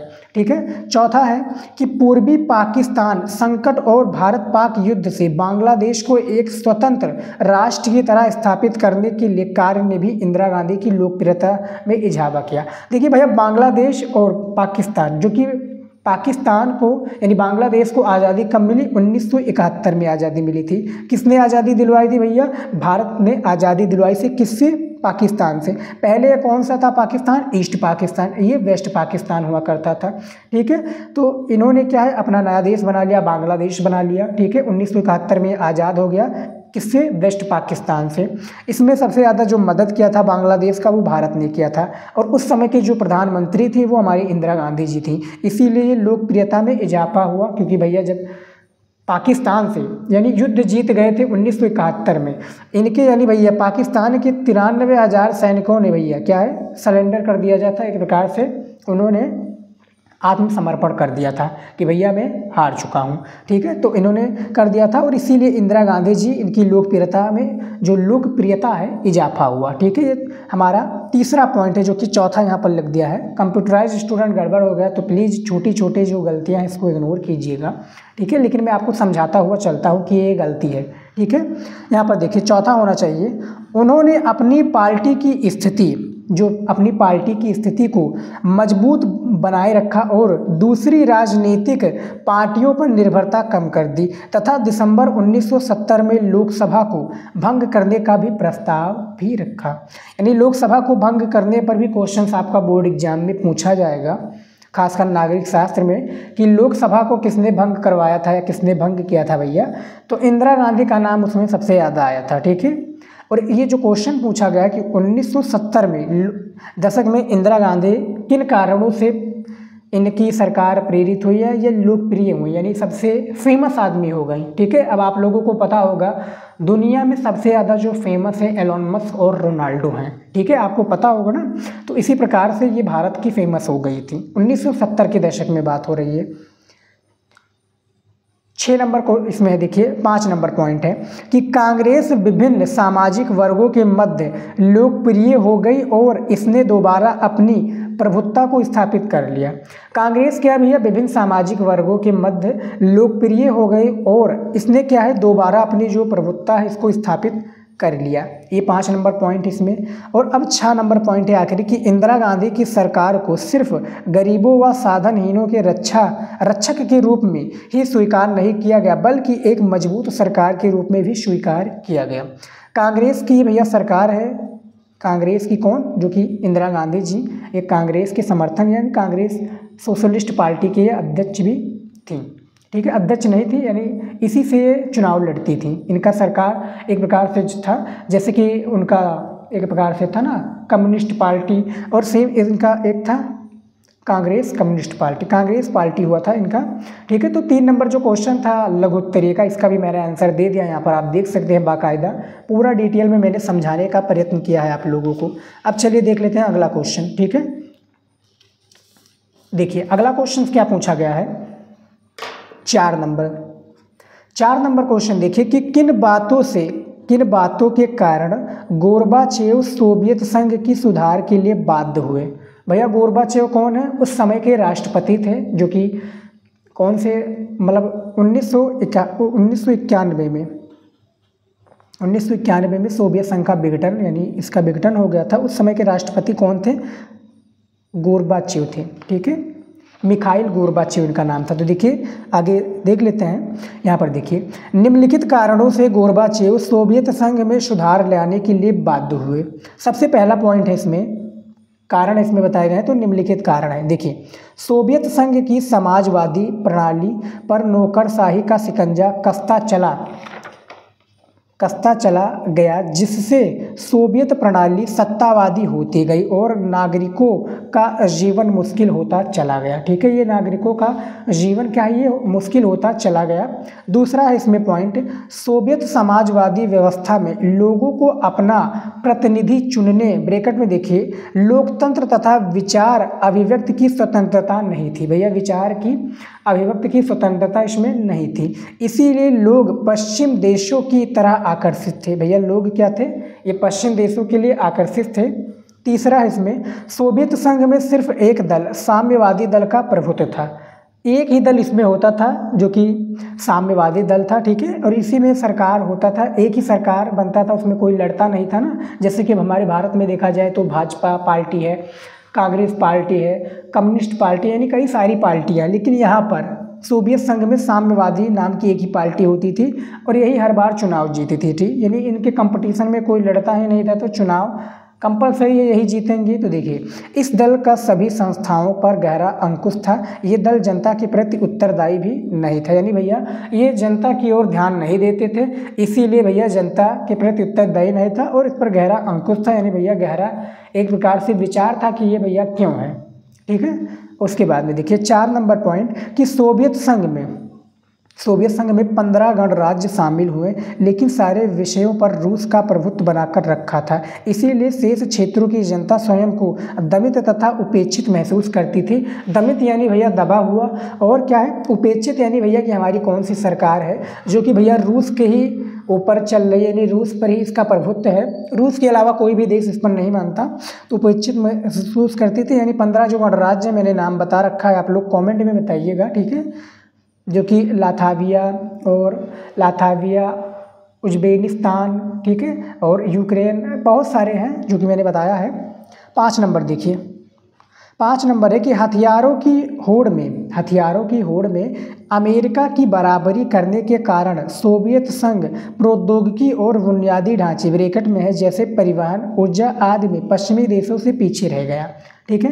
1991 भैया इसका सोवियत संघ का विघटन हुआ। उस समय के भारत के नहीं, उस समय के जो वहाँ के राष्ट्रपति थे, राष्ट्रपति कौन थे? मिखाइल गोर्बाचेव, ठीक है। 1991 में विघटन हुआ, जो कि 15 देश में ये टूटकर अलग अलग देश बन गया, जैसे यूक्रेन, लाथाविया, ठीक है, उज्बेकिस्तान, ठीक है, और काफ़ी सारे इसमें देश हैं। तो इसका भी आप देख सकते हैं। जो हमारा क्वेश्चन पूछा गया था कि किन बातों के कारण सोवियत संघ के सुधार के लिए बाध्य हुए, कौन? गोर्बाचेव, राष्ट्रपति जी। तो ये 5 पॉइंट हमने बता दिया है। 5 पॉइंटों को आप लोगों ने अच्छे से एनालिसिस किया होगा, अच्छे से सुना होगा, तो आपको इसका आंसर बाकायदा पता चल गया होगा। अब चलिए देखते हैं अगला क्वेश्चन। 5 नंबर क्वेश्चन देखिए कि बांग्लादेश में लोकतंत्र पर एक टिप्पणी लिखिए। भैया बांग्लादेश के लोकतंत्र पर हमें टिप्पणी लिखना है, और इसमें मैंने 10 इंपॉर्टेंट लघु उत्तरीय क्वेश्चंस को बताया है, और ऐसे क्वेश्चंस को बताया स्टूडेंट जो इम्पॉर्टेंट है। क्या है? मोस्ट इम्पॉर्टेंट कहना गलत नहीं है। और क्यों है? चुनिंदा क्वेश्चंस को मैं ले लेकर आया, क्योंकि बहुत सारे आपके बुक और क्वेश्चन बैंक में लघु उत्तरीय के क्वेश्चन हैं। तो मैंने क्या खास बात है कि इन्हीं 10 को चुना, काफ़ी खास बात है। तो आगे आपको समझ में आ जाएगा, और आपको वीडियो देख कर ही समझ में आ रहा होगा कि कैसे कैसे क्वेश्चंस हैं, ठीक है। तो बांग्लादेश में लोकतंत्र पर एक टिप्पणी हमें लिखना है, सिंपल सा टिप्पणी लिख देना है। 5 या 6 नंबर जितने लायक का उत्तर होगा आंसर मिल जाएगा। देखिए, बांग्लादेश 1947 से 1971 तक पाकिस्तान का हिस्सा था। अंग्रेजी राज्य के समय ही बंगाल और असम के विभाजित हिस्सों से पूर्वी पाकिस्तान का ये क्षेत्र बना था। 1971 में भारत और पाकिस्तान के बीच हुए युद्ध की समाप्ति पूर्वी पाकिस्तान में पाकिस्तानी सेना के आत्मसमर्पण, जो कि मैंने बताया था ना कि 93 सैनिकों ने आत्मसमर्पण, तथा एक स्वतंत्र राष्ट्र बांग्लादेश के निर्माण के साथ हुई। बांग्लादेश ने अपना संविधान बनाकर उसमें अपने को एक धर्मनिरपेक्ष और क्या है लोकतांत्रिक तथा समाजवादी देश घोषित किया। लेकिन 1975 में शेख मुजीबुर रहमान ने, यहाँ पर देखिए, संविधान में संशोधन कराया और संसदीय प्रणाली की जगह अध्यक्षतात्मक शासन प्रणाली को मान्यता मिली। शेख मुजीब ने अपनी पार्टी अवामी लीग को छोड़कर यहाँ पर देखिए अन्य पार्टियों को समाप्त कर दिया। इससे तनाव और संघर्ष की स्थिति उत्पन्न हुई और अगस्त 1945 में सेना ने उनके खिलाफ बगावत कर दी। क्या है? सेना ने उनके खिलाफ क्या कर दिया था? बगावत कर दिया था भैया। और इस नाटकीय तथा त्रसाद घटना क्रम में शेख मुजीब सेना को हाथों मारे गए। यानी शेख जो मुजीबुर रहमान है भैया 1975 में मारे गए थे। किससे? सेना के हाथों भैया ये मारे गए थे। अब यहाँ पर मैं थोड़ा डिटेल में समझाना चाहूँगा कि देखिए 1947 में हमारा भारत देश आज़ाद हुआ। आप लोगों को पता है 15 अगस्त 1947 को आज़ाद हुआ। तो उसमें जो भैया पाकिस्तान अलग बन गया, जो कि मुस्लिम कंट्री पाकिस्तान बन गया। अब पाकिस्तान में यहाँ पर देखिए 1947 से 71 तक पाकिस्तान का हिस्सा था बांग्लादेश, ठीक है। बांग्लादेश हिस्सा था जिसको मैंने आपको बताया ये वेस्ट पाकिस्तान था, ये ईस्ट पाकिस्तान था, ठीक है। ये पूर्वी और ये पश्चिमी पाकिस्तान हुआ करता था। लेकिन 1971 में यहाँ पर देखिए पाकिस्तान का ये क्षेत्र बना, और 1971 में पाकिस्तान का जो भैया एक प्रकार से ये जो हिस्सा है वो टूटकर बांग्लादेश बन गया। बांग्लादेश अलग देश बन गया और पाकिस्तान के बीच भारत और पाकिस्तान का युद्ध हुआ, जिसमें 93,000 सैनिकों ने, जो कि पूर्वी पाकिस्तान का है भैया, इन्होंने क्या सरेंडर किया था, यानी एक प्रकार से आत्मसमर्पण कर दिया और बांग्लादेश एक नया राष्ट्र बन गया। जो कि शेख मुजीबुर रहमान काफ़ी संघर्ष किए थे, तो वहाँ के राष्ट्रपति शेख मुजीबुर रहमान बन गए थे बांग्लादेश के। क्वेश्चन ऑब्जेक्टिव में ज़्यादातर ये पूछे जाते हैं, ठीक है। और इनकी पार्टी का क्या नाम था? अवामी लीग। ये भी बोर्ड एग्जाम में ऑब्जेक्टिव क्वेश्चन में पूछा जाएगा कि अवामी लीग का संबंध किससे है? बांग्लादेश से है या किससे है? शेख मुजीबुर रहमान। यानी ऑप्शंस में आपके दे दिया जाएगा। तो शेख मुजीबुर रहमान, देश में बात आए तो बांग्लादेश, ठीक है। और इनका जो भैया 1971 में जब युद्ध हुआ था, तो इनमें जो सेना का नाम था या कौन सा सेना था, एक प्रकार से सेना का नाम हुआ करता था, एक प्रकार कोड हुआ करता था, ठीक है। कोड क्या था आप लोग बताइएगा कमेंट में, भूला हूँ अभी थोड़ा। उसका कोड हुआ करता था, ठीक है, कुछ कोड हुआ करता था जो कि भैया शेख मुजीबुर रहमान ने अपने सेनाओं को दे रखा था। कमेंट में आप लोग बताइएगा, ठीक है। अगला क्वेश्चन देख लेते हैं 6 नंबर।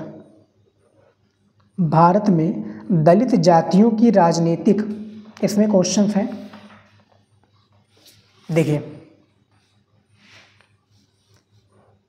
देखिए क्या क्वेश्चन है 6 नंबर कि भारत में दलित जातियों की राजनीतिक संगठनों के विकास का ठीक है, राजनीतिक संगठनों का विकास का वर्णन कीजिए भैया। ये 6 नंबर का क्वेश्चन आपका है नागरिक शास्त्र का।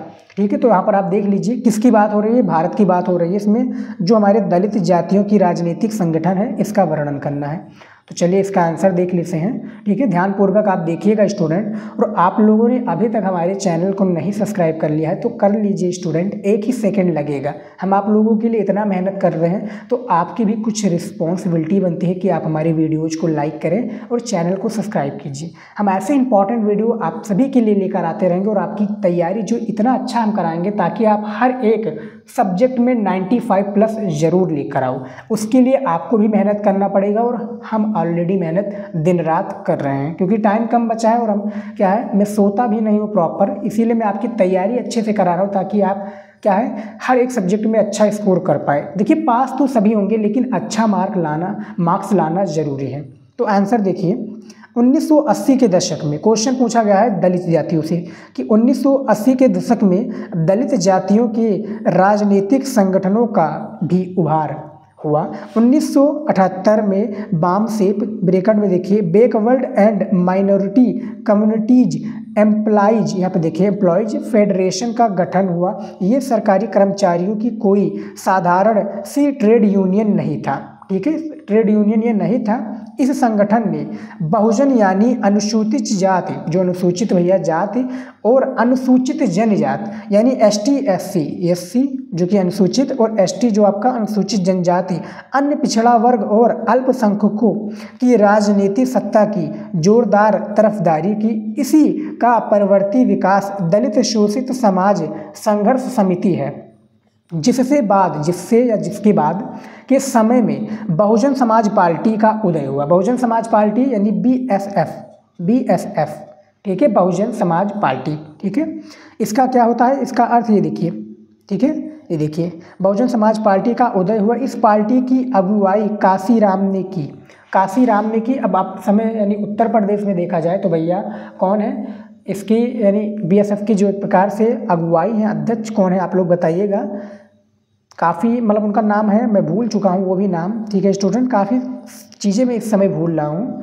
तो देखिए अगुवाई काशीराम की बहुजन समाज पार्टी बसपा, क्या है, बसपा था, भाजपा नहीं था। भाजपा तो भैया BJP का है, ये बसपा था। ठीक है, अपनी शुरुआती दौर में एक छोटी पार्टी थी और इसे पंजाब, हरियाणा और उत्तर प्रदेश के दलित मतदाताओं का समर्थन हासिल था। लेकिन 1989 और 1991 के चुनाव में इस पार्टी का उत्तर प्रदेश में सफलता मिली। ठीक है, 1989 और 1991 के चुनाव में इस पार्टी को क्या है, उत्तर प्रदेश में यानी हमारी UP में भैया सफलता मिली। आज़ाद भारत में ये पहला मौका था जब कोई राजनीतिक दल मुख्यतः दलित मतदाताओं के समर्थन की बूते ऐसी राजनीतिक सफलता हासिल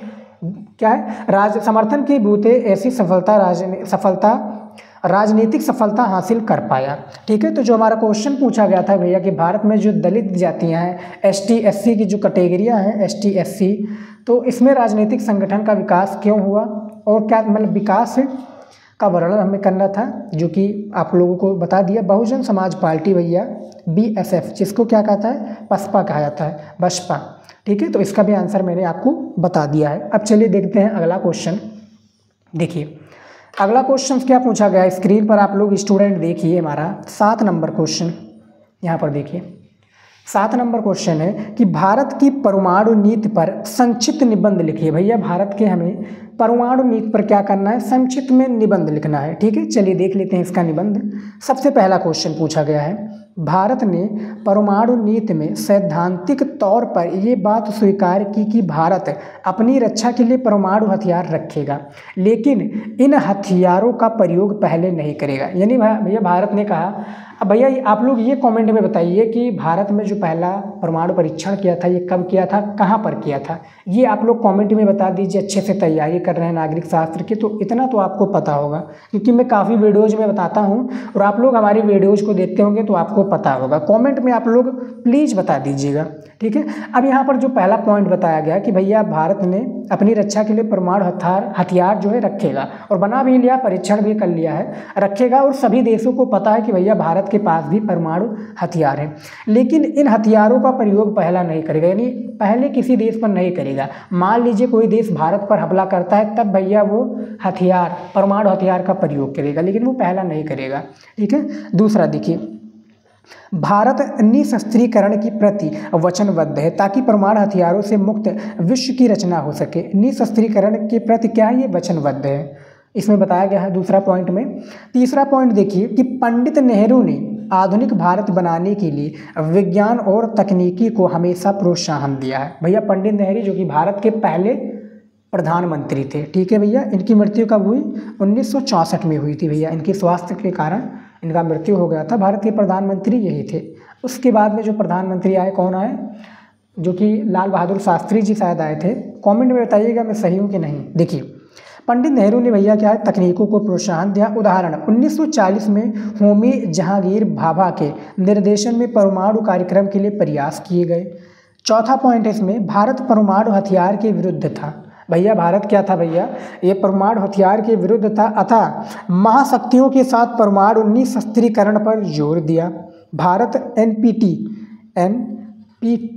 यहाँ पर देखिए एनपीटी परमाणु अपसार संधि को हमेशा भेदभाव, यहाँ पर देखिए भेदभावपूर्ण माना और इस पर हस्ताक्षर करने से मना कर दिया, ठीक है भैया, हस्ताक्षर करने पर इससे मना कर दिया। एनपीटी जो कि आपका ऑब्जेक्टिव क्वेश्चन में भी पूछा जाता है, ठीक है।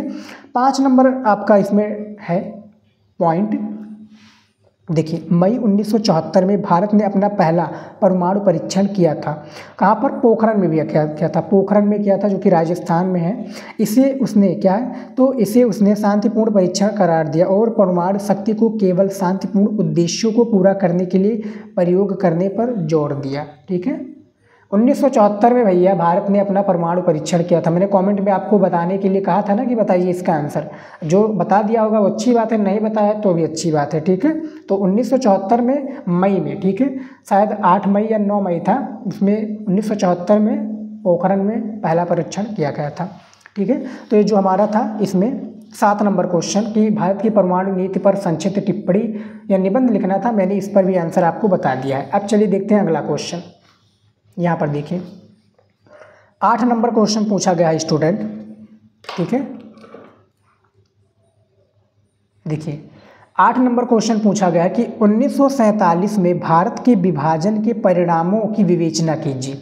भैया 1947 हमारा भारत में विभाजन हुआ, पाकिस्तान अलग हो गया, ठीक है, उसमें 2 देश थे, बांग्लादेश, और काफ़ी सारे प्रॉब्लम्स का क्रिएट हुआ 1947 में, तो इसकी विवेचना करना है। देखिए सन 1947 में भारत विभाजन के कारण बड़े पैमाने पर एक जगह की आबादी दूसरी जगह जाने हुई थी, ठीक है, एक जगह की जो आबादी थी ये दूसरी जगह जाने हुई थी। आबादी का ये स्थानांतरण आसाम, यहाँ पर देखिए आकस्मिक, अनियोजित और त्रासदी से भरा था। क्या भैया, त्रासदी से भरा था को मजबूर, ये क्या है इसमें देखिए, भरा था और जबूर हुए मानव इतिहास के अब तक ज्ञात सबसे बड़े स्थानांतरणों में से ये एक था। धर्म के नाम पर एक समुदाय के लोगों ने दूसरे समुदाय के लोगों को बेरहमी से मारा, ठीक है भैया। लाहौर, अमृतसर और कलकत्ता जैसे शहर सांप्रदायिक अखाड़े में परिवर्तित हो गया। जिन इलाकों में ज़्यादातर हिंदू अथवा सिख आबादी थी उन इलाकों में मुसलमानों ने क्या है, जाना छोड़ दिया, ठीक है भैया।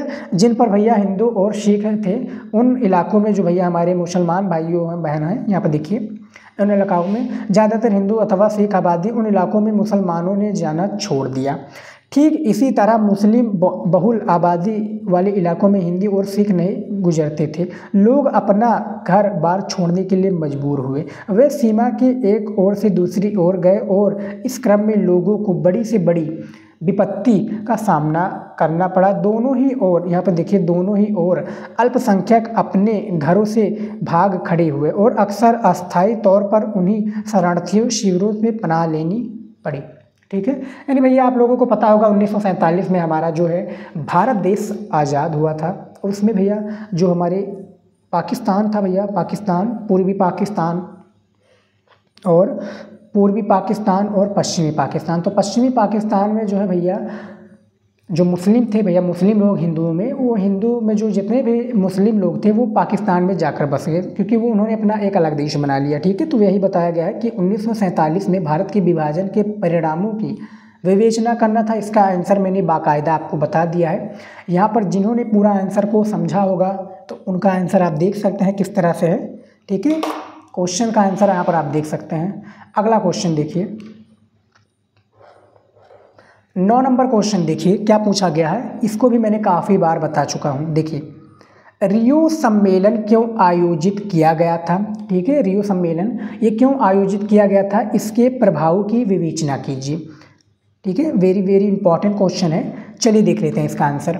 देखिए, रियो सम्मेलन 1992 में ब्राज़ील के रियो डी जनेरियो में आयोजित किया गया। ये सम्मेलन संयुक्त राष्ट्र संघ का पर्यावरण और विकास के मुद्दों पर केंद्रित था।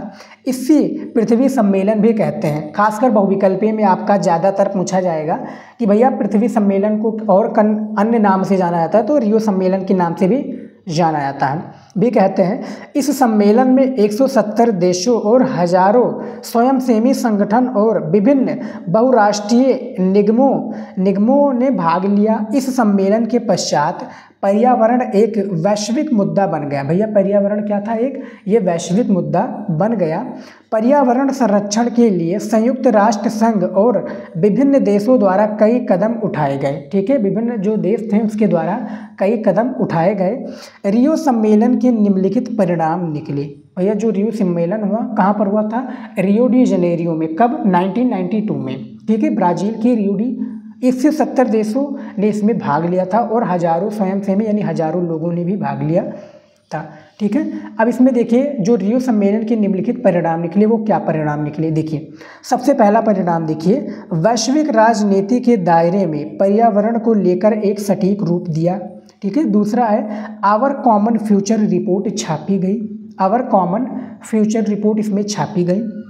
तीसरा है विश्व के दक्षिणी हिस्से में औद्योगिक विकास की मांग अधिक प्रबल है और रिपोर्ट में इसी हवाले से चेतावनी दी गई। ठीक है, ये भी होगा।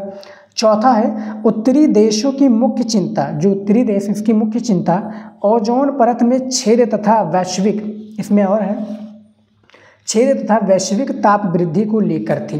ठीक है, तो जो हमारा क्वेश्चन बेसिकली पूछा गया था स्टूडेंट कि रियो सम्मेलन क्यों आयोजित किया गया, इसके प्रभाव किए हुए, तो इसके जो निम्नलिखित परिणाम या प्रभाव मैंने बता दिया है। ये आयोजित क्यों किया गया था, ठीक है, पर्यावरण के मुद्दे पर यह आयोजित किया गया था। ठीक है, 170 देशों ने इसमें भाग लिया था। 1992 में यह सम्मेलन ब्राज़ील के रियो डी जनेरियो में हुआ था। ठीक है, तो ये 9 नंबर क्वेश्चन जो कि लघु उत्तरीय क्वेश्चन है, ये अति लघु उत्तरीय में भी ज़्यादातर पूछा जाता है क्वेश्चन। ठीक है, इसमें पूछा जाता है लघु उत्तरीय, जो कि अति लघु उत्तरीय में भी क्वेश्चन पूछा जाता है। लघु उत्तरीय का तो मैं आपको बता ही रहा हूँ। ठीक है, ये क्वेश्चन ऐसे ही बोर्ड एग्जाम में पूछे जाएंगे, तो आप लोग क्वेश्चंस को तैयार कर लीजिए, बहुत ही ज़्यादा इंपॉर्टेंट है। ठीक है, अब आखिरी क्वेश्चन हमारा बचा है इस वीडियो का। ये देखिए 10 नंबर क्वेश्चन बचा हुआ है कि संयुक्त राष्ट्र सुरक्षा परिषद में भारत की स्थायी सदस्यता के दावे के पक्ष में अपना तर्क दीजिए। क्या पूछा गया है कि भारत में जो संयुक्त राष्ट्र सुरक्षा परिषद है, यानी सिक्योरिटी है, काउंसिल या परिषद, काउंसिल को ही परिषद कहते हैं ना, कमेंट में बताइएगा। भारत की स्थायी सदस्यता के दावे के पक्ष में अपना तर्क दीजिए, यानी भैया भारत की स्थायी सदस्यता का दावा का पक्ष है, इसका हमें तर्क देना है। देखिए आंसर, देखिए क्या है।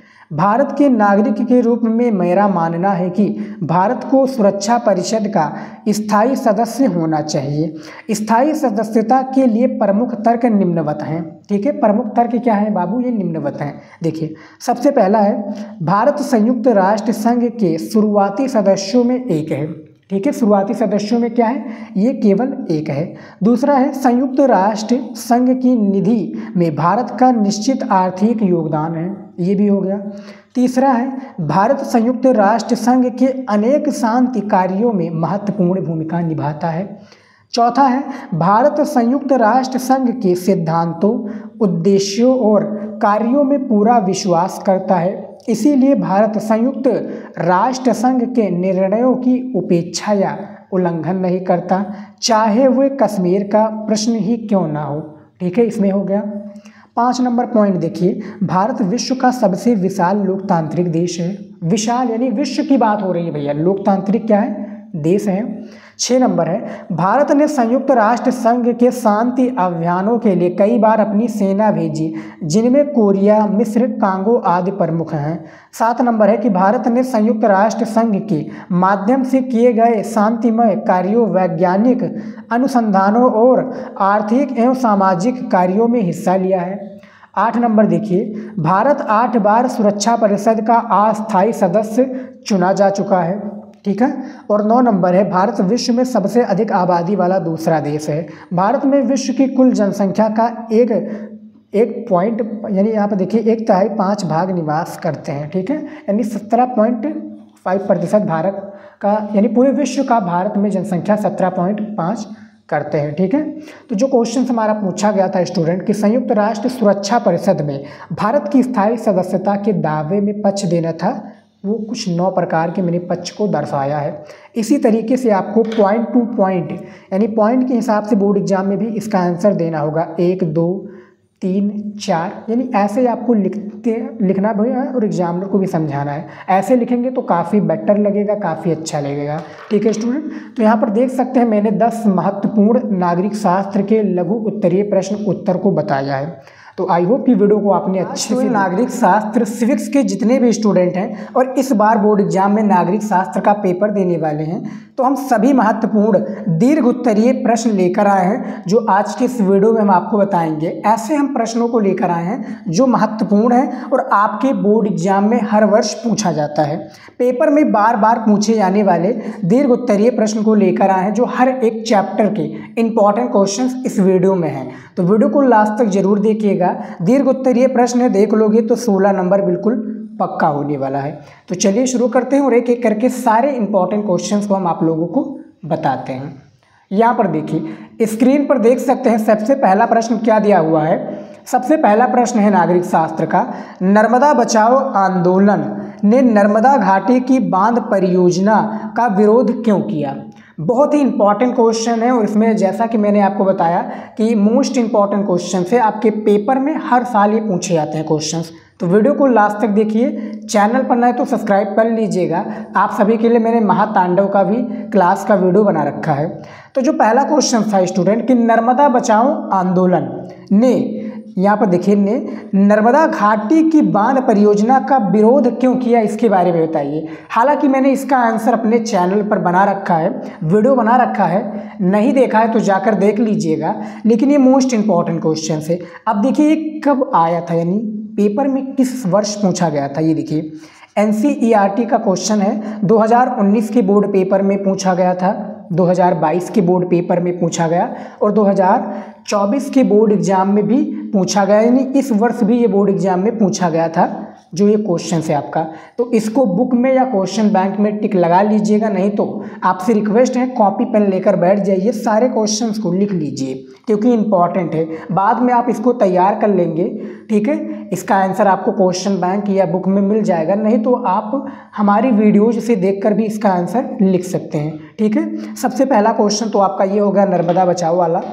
अगला क्वेश्चन देखिए, दूसरा नंबर, ये देखिए बांध, यहाँ पर देखिए दूसरा क्वेश्चन है कि भारत और चीन के बीच विवाद के प्रमुख मुद्दों का संक्षेप में वर्णन कीजिए।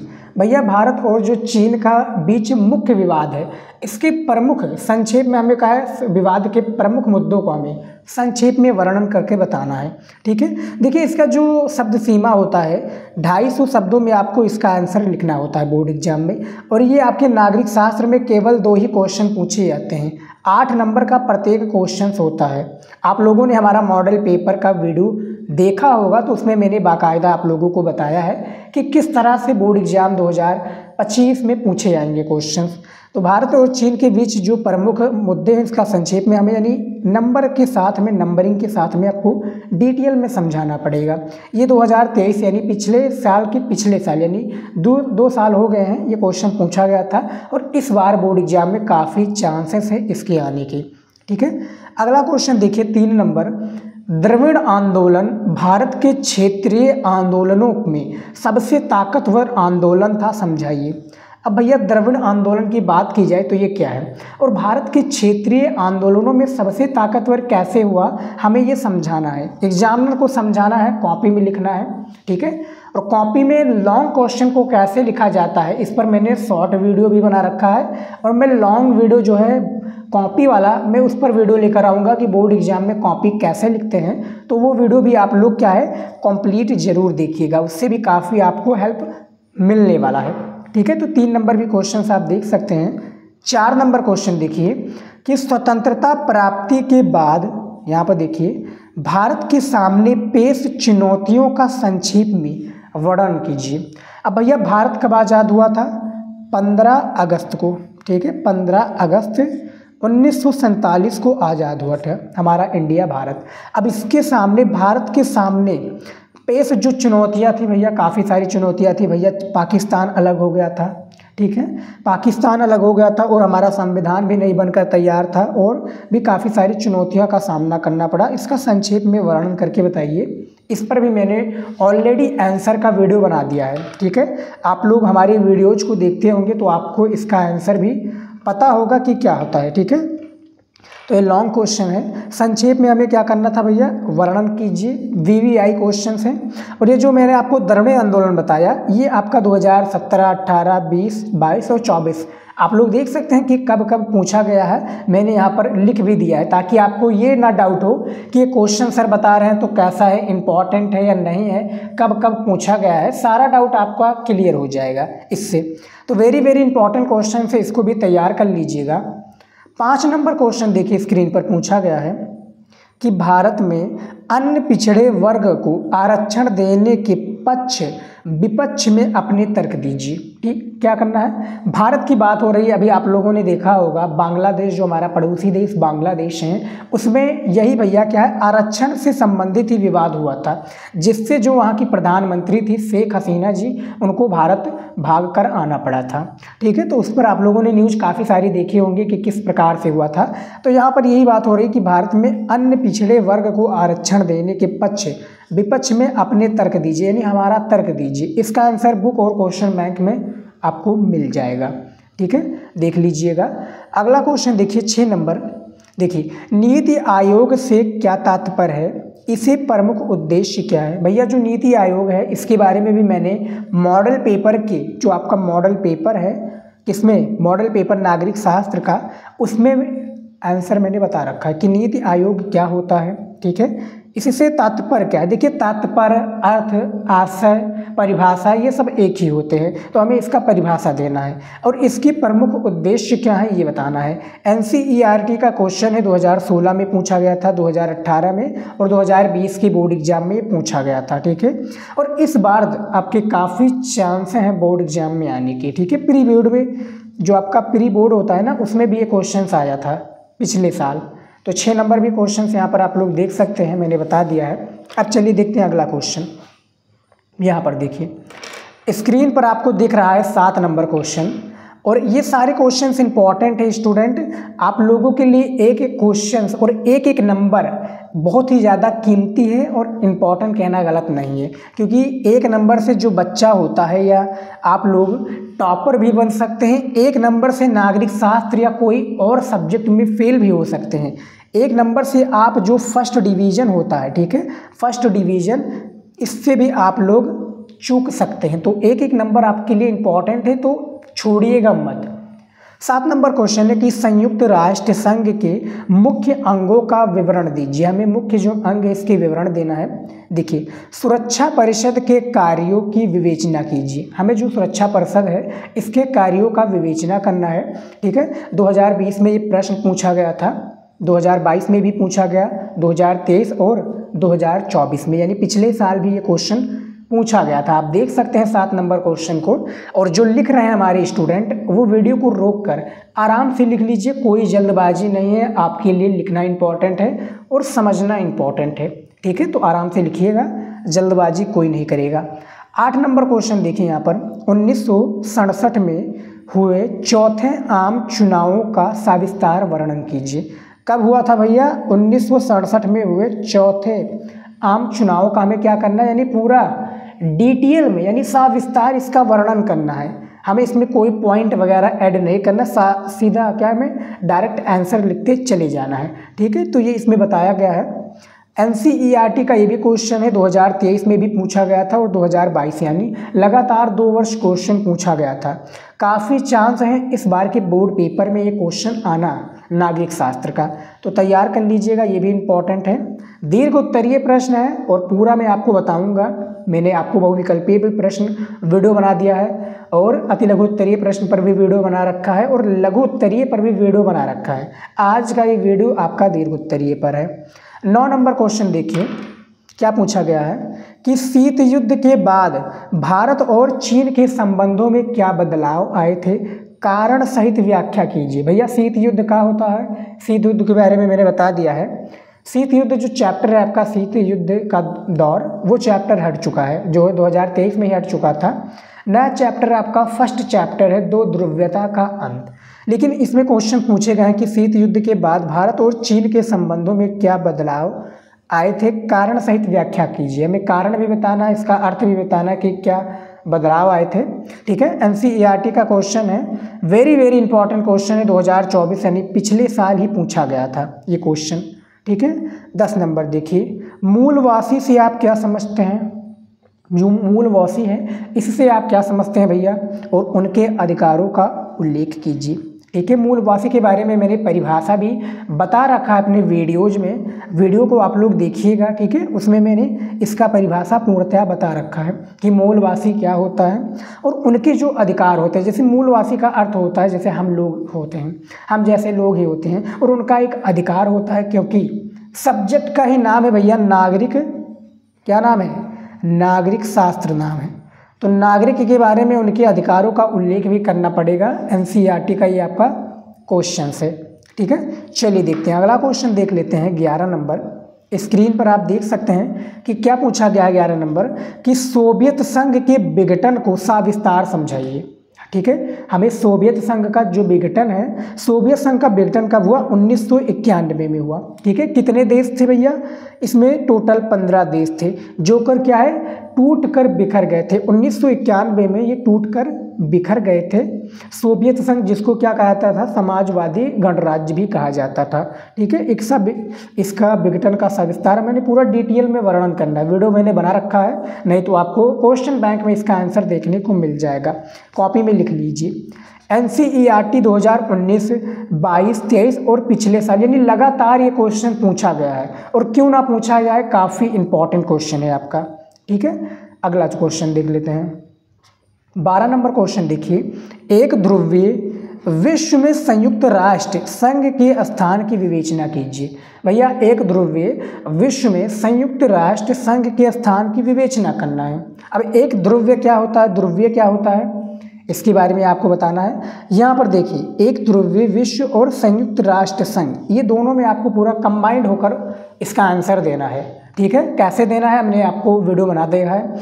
पिछले साल आप कॉपी वाला वीडियो जरूर देख लीजिएगा। मैं इस साल का नया वीडियो लेकर आऊँगा कि बोर्ड एग्जाम में कॉपी कैसे लिखते हैं। ठीक है, तो उसमें भी काफ़ी कुछ आपको सीखने को मिलेगा कि बोर्ड एग्जाम में कॉपी कैसे लिखा जाता है। ठीक है, अगला क्वेश्चन देखिए 13 नंबर, भारत और उसके पड़ोसी देशों के बीच संबंधों पर प्रकाश डालिए। अब देखिए भैया, भारत के पड़ोसी देश कौन कौन से हो जाएंगे, आप लोगों ने अच्छे से पढ़ा होगा नागरिक शास्त्र को, तो मैंने काफ़ी बार बता रखा हूँ। आपका हो जाएगा श्रीलंका। ठीक है, देखिए श्रीलंका, पाकिस्तान, श्रीलंका, पाकिस्तान, नेपाल, चीन।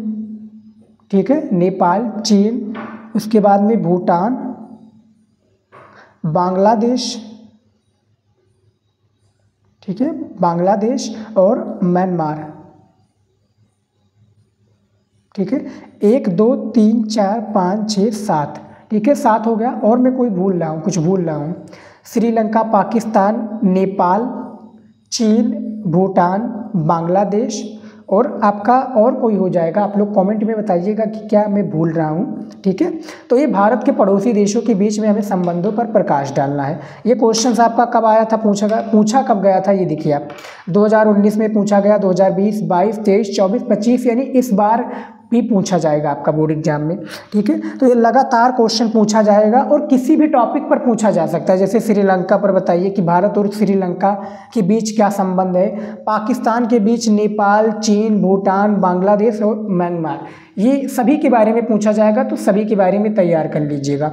जिन भी स्टूडेंट ने हमारा टॉपिक वाला वीडियो देखा होगा उनको बाकायदा पता होगा कि किस तरह से क्वेश्चंस आपके नागरिक शास्त्र के बोर्ड पेपर में आएंगे। 14 नंबर क्वेश्चन है कि पर्यावरण के मसले पर भारत के पक्ष का सविस्तार वर्णन कीजिए। अब भैया पर्यावरण का जो मसला था, पर्यावरण संबंधी, इस पर जो भारत का पक्ष था, यानी एक प्रकार से कहते हैं ना कि मैं अपना पक्ष रख रहा हूँ। कोई भी शिक्षा शास्त्री या नागरिक शास्त्र या भूगोलवेता अपना पक्ष रखता है कि मेरे अनुसार ये होना चाहिए, ठीक है। तो इसका सविस्तार वर्णन करना मोस्ट इम्पॉर्टेंट क्वेश्चन है, इसको आप हल्के में मत लीजिएगा, ये क्वेश्चंस को तैयार कीजिएगा। चलिए देख लेते हैं अगला क्वेश्चन। यहाँ पर देखिए 15 नंबर क्वेश्चन पूछा गया है कि दक्षेस सार्क, यानी दक्षेस को क्या कहा जाता है, सार्क कहा जाता है। ये देखिए, ठीक है, सार्क ये हो जाता है कि ये वाला सार्क हो जाता है। देखिए सार्क वाला आप बताइएगा, ठीक है, आपको पता है, मैंने काफ़ी बार बता रखा है। तो दक्षेस सार्क से आप क्या समझते हैं, इसकी संरचना प्रणाली को समझाइए। आप लोग इसका फुल फॉर्म बता दीजिए कमेंट में, मैंने आपको काफ़ी बार बता चुका हूँ मॉडल पेपर और इम्पॉर्टेंट क्वेश्चंस की वीडियो में। तो इससे आप क्या समझते हैं, इसकी संरचना प्रणाली को समझाइए। NCERT का ये आपका क्वेश्चन है, 2020 में भी पूछा गया था, 2023 और 24 में, यानी ये 3 साल लगातार पूछे गए थे। इसको भी तैयार कर लीजिएगा, ठीक है। देखिए मैं 2016 से सारे इंपॉर्टेंट क्वेश्चंस को मैं इसमें बताया हूँ कि कब पूछा गया है, उसके बाद वाला मैं नहीं जानता हूँ। 2016 से जितने भी इंपॉर्टेंट क्वेश्चंस आपके पूछे गए हैं इसमें मैंने इंक्लूड किया है जो इस बार के पेपर में आने वाले हैं, ठीक है। इनमें से आपका 2 ही क्वेश्चन फंस जाता है, 16 नंबर देकर जाएगा, और 2 ही की आपको ज़रूरत है, ठीक है। NCERT का क्वेश्चन है। 16 नंबर क्वेश्चन देख लीजिए क्या पूछा गया है। यहाँ पर देखिए, सार्क थेरेपी क्या थी, क्या साम्यवाद से पूंजीवाद की तरफ संक्रमण का ये सबसे बेहतर तरीका था। भैया साम्यवाद क्या है और पूंजीवाद की तरफ संक्रमण का ये सबसे बेहतर तरीका था, ये बताना है आपको। 2022 और 23 में ये आपका मोस्ट इम्पॉर्टेंट क्वेश्चन पूछा गया था, ठीक है। तो इसको भी आप लोग तैयार कर लीजिएगा, इसका आंसर आपको तैयार करना है। समझ में आ गया। अगला क्वेश्चन देखिए, 17 नंबर क्वेश्चन देखिए कि स्वतंत्रता प्राप्ति के बाद भारत के सामने पेश चुनौतियां का संक्षेप में वर्णन कीजिए। भैया स्वतंत्रता प्राप्ति कब हुआ था हमें, इसके सामने जो पेश चुनौतियां थी ये बताना था हमें, ठीक है। मैंने क्या 2 बार इस क्वेश्चन का आंसर बता दिया है, देखिए, हाँ ये देखिए मैंने 2 बार इस क्वेश्चन को बता दिया, तो इसको प्लीज़ इग्नोर कीजिएगा। NCERT का क्वेश्चन है, इसमें वही बताया था 2018, 17 और 19, 20, 22 और 24 में, यानी सेम वही प्रोसेस है, इसमें पूछा गया था। 18 नंबर क्वेश्चन पूछा गया है कि भारत चीन संबंधों को सविस्तार समझाइए। ये भी मोस्ट इम्पॉर्टेंट क्वेश्चन है, यानी पूरा डिटेल में आपको इसका आंसर देना है। भारत चीन संबंधों को हमें सविस्तार में इसका पूरा डिटेल में समझाना रहेगा, ठीक है स्टूडेंट। चलिए देख लेते हैं अगला क्वेश्चन।